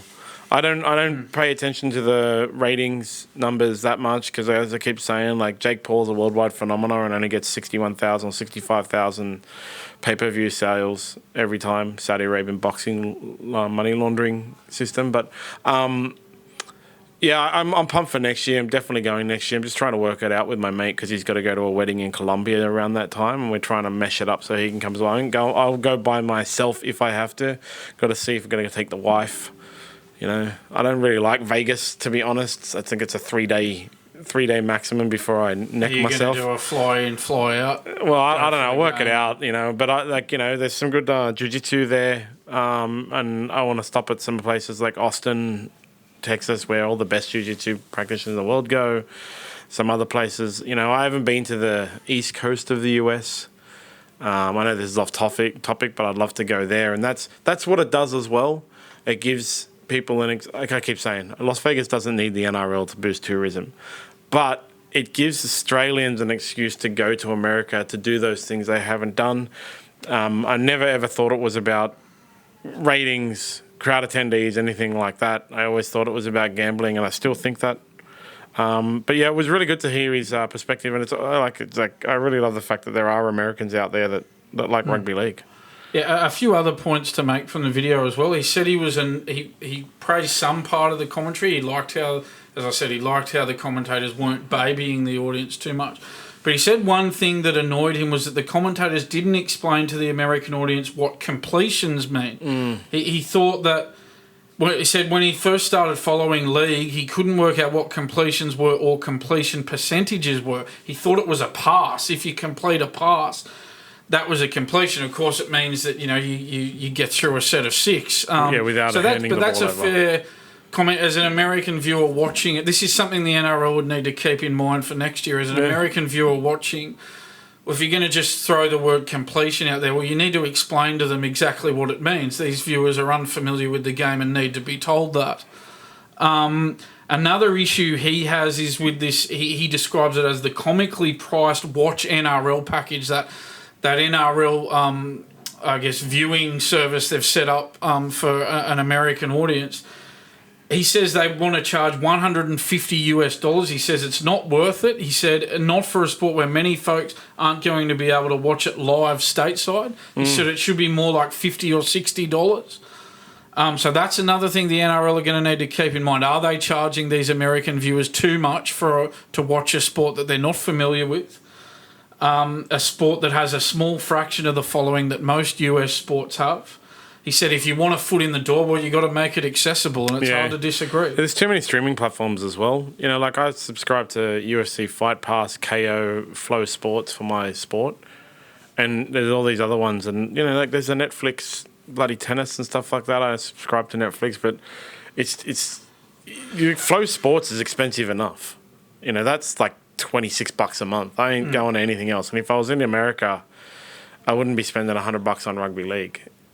You know, like I just wouldn't, even though I'm a rugby league fan. I'm not going to spend $100 a year on rugby league because, I'm not going to be able to watch it live anyway. So, he's right about that. And another interesting point he made was he doesn't want them to try too hard to Americanise the game. He says one of the things that's appealing to him is that the game is Australian, has an Australian feel, and that draws him to the game. So he said he thinks the NRL need to be wary of trying to Americanise it too much. He said, well, we have our American sports. We don't need a sport from another country to be Americanised. We like how it's got an Australian feel to it. I thought that was another interesting point that he made. And this was his quote, which I thought was a good one. He said, overall, the NRL's venture into America was, quote, the equivalent to a penalty field goal. Put points on the board, but it's definitely not going to win you the game. That was his summary. Bro, what's a penalty field goal? But no, it was good. I like to get the perspective, and I thought it was a great video. Yeah, I thought it was really interesting. And so that's honestly, guys, it's just our opinion for the week, discussing an American's perspective on the NRL games in Vegas. So AFL, I've got Bryce tips is here. Forgive me, it's on my watch. He sent late, Bryce, mate. I had to follow it up. Come on, bro. So his tips for the week are the Blues, the Pies, the Dons, GWS, Saints, Gold Coast, D's, Port, and Brisbane. If you're an AFL fan, I'm sure you'll understand all the nicknames. But his best tip is the Saints. So that is St Kilda versus the Cats on Saturday.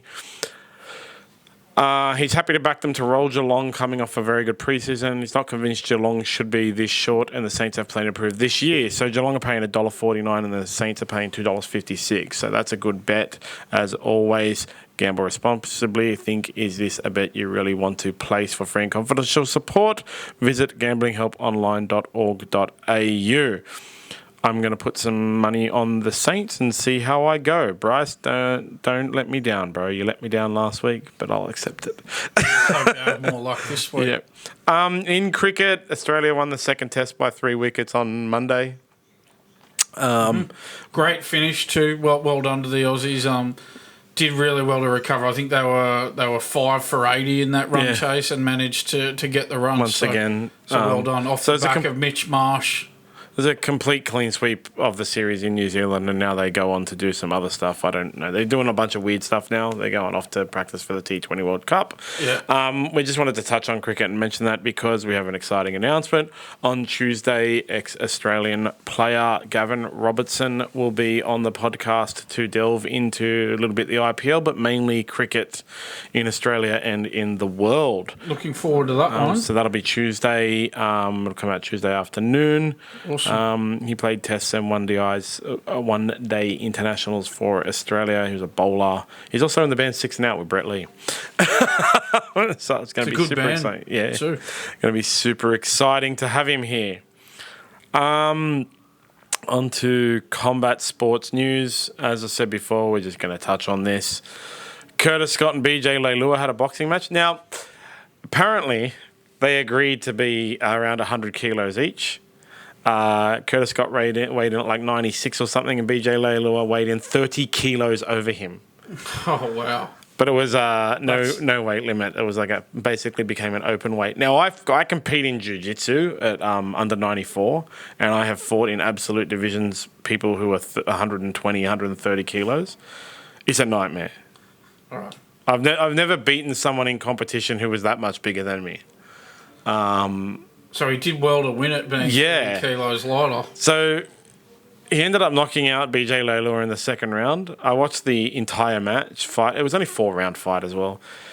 These rugby league players go on to boxing. It's another one of those things where it's so amateur. They would bash me. So it seems to annoy you.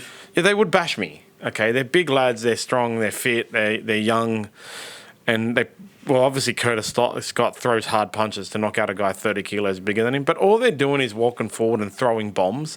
There's no finesse. There's no technique. Boxing is a beautiful sport to behold when you watch people who are, like, actually really good at it, you know? So it seems to really get under your skin as a boxing purist that these former NRL and AFL players are taking up boxing as a bit of a gimmick to earn a bit of extra cash. Yeah.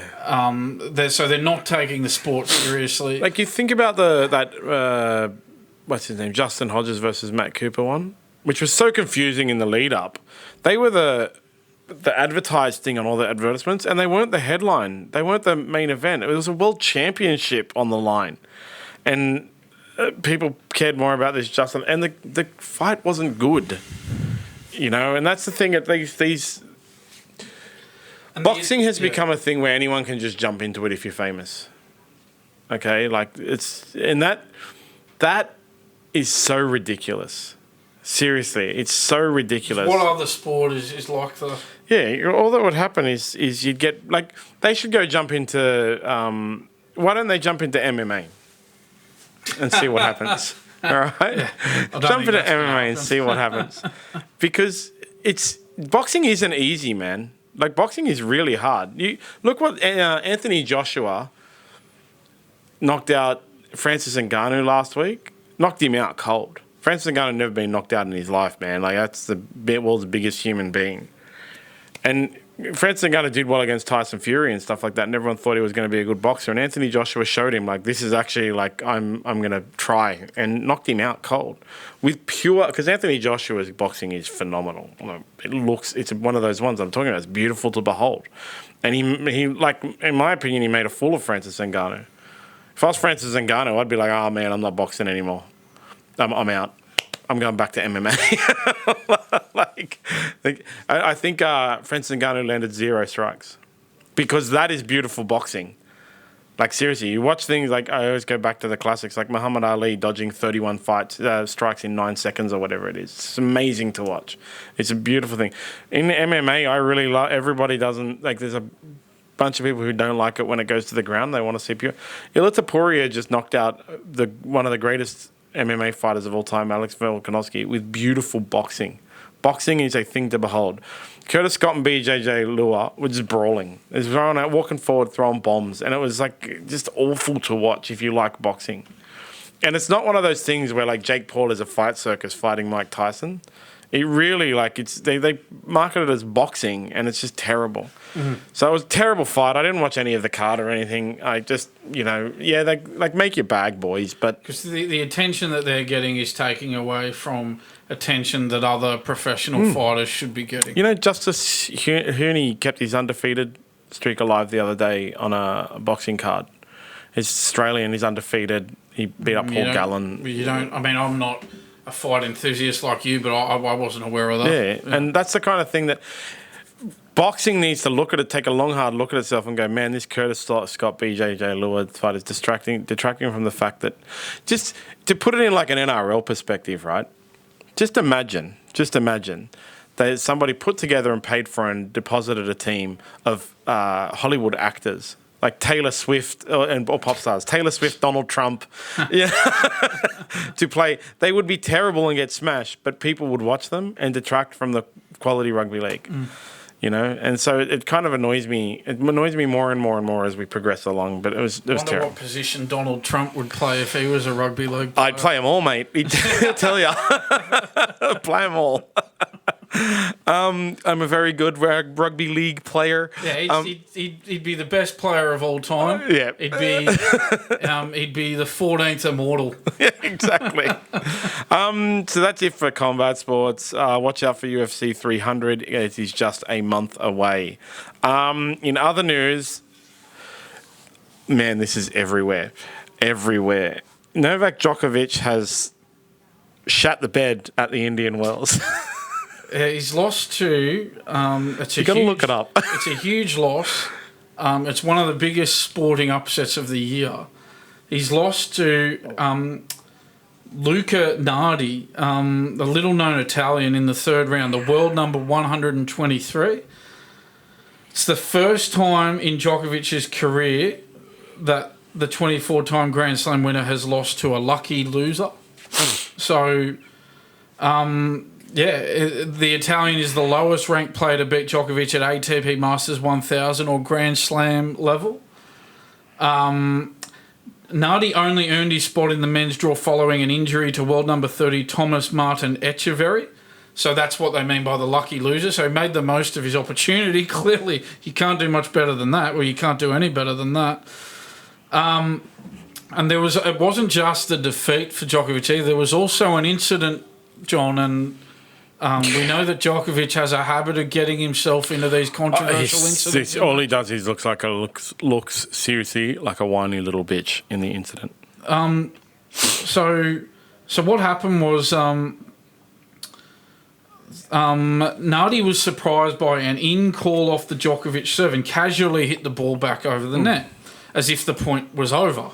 Djokovic came into the net to hit a drop shot, but when no call came from the chair umpire, the Italian raced in and hit a winner to the bemusement of Djokovic. The world number one clearly thought his opponent was guilty of hindrance after appearing to give up the point before continuing on. Djokovic argued the point, but the chair umpire disagreed that it constituted hindrance and explained that just because Nardi momentarily stopped doesn't mean he would forfeit the point. The chair umpire said to Djokovic, just because he stops doesn't mean the point stops. Djokovic fired back. He literally stopped, and that completely confused me, and I stopped as well. How can you not make that judgment? He said in fiery anger. Too bad. Djokovic then, at the end of the match, this continued on as well. At the end of the match, Djokovic had some heated words for Nardi at the net after the last point, saying to him, it's not right, but bravo. No. Bravo. That's what Djokovic said to Nardi after the match. It was pointed out after the match, though, that, just because Nardi stopped, that doesn't mean that the point's over. It's not like Nardi called out. I've watched it and I rewatched it and I rewatched it and I rewatched it and I rewatched it and I cannot see anything wrong with what he did. Because he thought it was out. He thought it was going out. and he went, oh crap, and ran for it, and it's such a minuscule amount of time. And just because the player stops, I mean, that's not cause for stopping. If And the player had made a call out loud, well, then you go, all right, well, that might be cause. But just because the player stops... And then Djokovic just stands there, doing nothing, and he could have got the ball. Yeah, he just stood there doing that. It was bizarre, and then just whines about it. Well, once again, it was 1 point. 1 point doesn't decide a long match. It's not Nardi's call to make either. It's up to the officials. And the umpire got it right as well. Yeah. So, stopping that happens a lot of the time. So perhaps we're starting to just see some cracks appearing in the great Novak Djokovic. I think so, man. The things haven't really gone according to plan this year. Getting beaten by Yannick Sinner at the Australian Open, and now having a fade out at a huge tournament in Indian Wells, which is one of the biggest tournaments on the calendar. So this is becoming a real problem for Djokovic. Going into that French Open and Wimbledon, he needs to get his head in the game, and he needs to do it quickly here. I think so, yeah. It's, like I said, we're going to reserve judgment after the Australian Open, but we've got to see what happens. It's not looking good at the moment. He's a great player. He's the best player of all time. It's going to be really interesting to see how he goes at the rest of the majors this year. Yeah. And whether this is just a glitch or is it something bigger, we'll soon find out. Yeah. That's it for other sports news. On to social media blower-uppers for the week. As we said last time, we're just going to pick the top 5 comments, or the best 5 comments, or comments that we analyse and pick. Honestly, guys, just our opinion, Anthony Mundine and Latrell feud. Wayne Anderson 2205 said, the thing is, in my opinion, most people agree that the comment made needs to be punished. It just seems that it's one-way traffic. Comments to an Indigenous person are racist, but anyone else is free game, especially white people. Just look at Sam Kerr. Racism is racism. Also, if you as an individual use racist terms, you cannot then claim offence when others do. Run rule for everyone. Now, second comment to this, Mao Diddy Mao said, what racist slurs or vilification has been pointed at white players? Name one white player that has claimed that they were targets of racism. I see why you use the term opinion. Everyone was warned here on this video to keep it civil, and we've seen this morning that Mao Diddy Mao has not kept it civil, so there's going to be some deleted comments and so on. This was always going to become a thing because of the coincidental timing of Sam Kerr and Spencer Leniu, actually. And you're going to see internet people saying, one rule for me, not for thee, and all that kind of thing. As I've said before, I don't really have a thing for it, to be honest. I don't think anyone should be, like I've just said before, I think it's not just racism that they shouldn't do. They shouldn't be offensive in rugby league. Combat sports, they can do whatever the hell they want. Combat sports is a different game because they're looking for heels. They're looking for, you need, what are they called? Heroes and heels in combat sports, actually. And everyone hates Conor McGregor, and that's fine. But in the NRL, everyone should just be a little bit less offensive, all told. Yeah, as I mentioned before, of course, we don't stand for racism here, and we agree that there needed to be a harsh sanction handed down to Spencer Leniu, and there was. I think we're in agreement on that. But there's also other things that can be said to people that are hurtful as well. As we've said, people can be, insulted for a whole range of reasons. They can be insulted over their religion. They can be insulted over their weight. That they can be insulted over their sexuality. There's any number of reasons where people can cop insults, and we really don't need any of that in sport at all. So we would just make that point that obviously we don't want to see any racism, but there's also a whole lot of other, insulting comments that could be made that we don't want to see as well. And I think that gets lost a little bit in this. Yes, you need to come down hard on racism, but you also need to come down hard on all these other things. As I said just before, if a player's mother, sister or wife was insulted, would there have been an 8-game suspension? I don't think that there would have been. So and yet it can be just as hurtful for people, these comments, as racism ones are. So that's a point that I thought was Yeah, I worth think making so. as well. I mentioned it before. It was in a year ago, 2 years ago. Marcelo Montoya got a 4-game suspension for calling Kyle Felt faggot. He said, "Get up, Kyle, you faggot," and got a 4-game suspension. And in my opinion, that should have been 8 games. If the Spencer Leniu one is 8 games, then that one should have been. So a homophobic slur was given a 4-game ban. A racism slur has just been given an 8-game ban. You know why? We're to believe that. So then the NRL obviously think racism is twice as bad as homophobia. Yeah. You know why? Because there's no out players in rugby league who post on social media. Okay, if there was an out player in rugby league 2 years ago or whatever it was, that posted on social media like Latrell Mitchell did, it would have been much worse. And so therefore would have been 8. So that's exactly what you're saying. Homophobic, and it's just, and I reckon it's just because of that. Like there's no out player that commented at the time. Homophobic slurs are half as bad as racist slurs. And I think it's one rule, like Wayne Anderson 2205, look, I don't get into this stupid crap that's like one-way traffic, white people can have racist. I don't want to get into that. That's a stupid argument that there's internet idiots who follow Andrew Tate fully get into that kind of stupid argument, okay? Yes, you can be racist against white people. You can be racist against anyone, but in this case, it's not a thing that needs to be brought up. It's just stupid to bring it up. I think his one statement that I absolutely 100% agree with is one rule for everyone. I think if somebody says something bad about someone's sister, you should be banned for 8 weeks. Because that's the precedent that's been... Yeah, well, if you're going to ban people for 8 weeks for racism, well, it shouldn't just be 0 weeks for other offensive comments.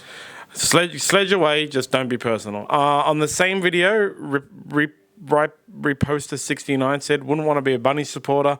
Trelly's so distracted, think he finds racial politics more important than playing fullback," which is exactly what Anthony Mundine was talking about. Latrell Mitchell should concentrate on rugby league, and hopefully he can and wins that State of Origin for us. Yeah, let's hope he has a really good season, John. That's what we're looking out for. Yeah. On episode 56, the General, hi General. Hi General. Said, "I agree with Dan's comments about Gould not admitting when he's wrong. He fired Cleary, setting us back 3 years, said it was because he was tired. Now when asked about how well Ivan is going, he tries to spin it saying Ivan was always the plan. Not to mention he re-signed his appointment Hook when he knew it wasn't working in what seemed to be to spite the playing group, only to fire him anyway not long after and then get in war words with him over television, basically saying Hook should never get another coaching gig again. The same guy he said he knew was right for the job and didn't need an interview for it." Yeah, that's pretty much what happened. Yeah, I'm worried, and I mentioned it on Monday's podcast. I'm worried that you can tell Phil Gould's got his fingerprints all over the team. Yeah. And I'm worried that I think the Blake Taff at fullback is his. I think he's influential in that decision, and I'm worried that they're going to leave it too late because he's going to want to be proven right to Gould. They're going to leave it too late to make the change they need to make of moving Crichton to fullback because he is more worried about being right, that proven right, than anything else. Yeah. And if they make the change, it's going to come too late in the season for them to have any chance of making the top 8. That's my real concern. It's an ongoing concern, and I'm worried that this weekend we're going to see more of the same, and concerns over Blake Taff being at fullback and Crichton not being at fullback are going to just grow from my point of view. I seriously think if they don't change, if they have the same performance this week as they did last week and they don't change anything for next week, then they're going to get the spoon. So last one on Craig Gower discussing the AFL NRL. MDR2784 said, "What is it with league constantly talking down other sports? Speaks to that permanent chip on the shoulder they seem to have. You have a strong domestic comp. The AFL have a strong domestic comp. Union and soccer have strong international comps. It's all good, fellas. Everyone is enjoying their sports." My brother in Christ, every sport fan talks down other sports. It's not the NRL.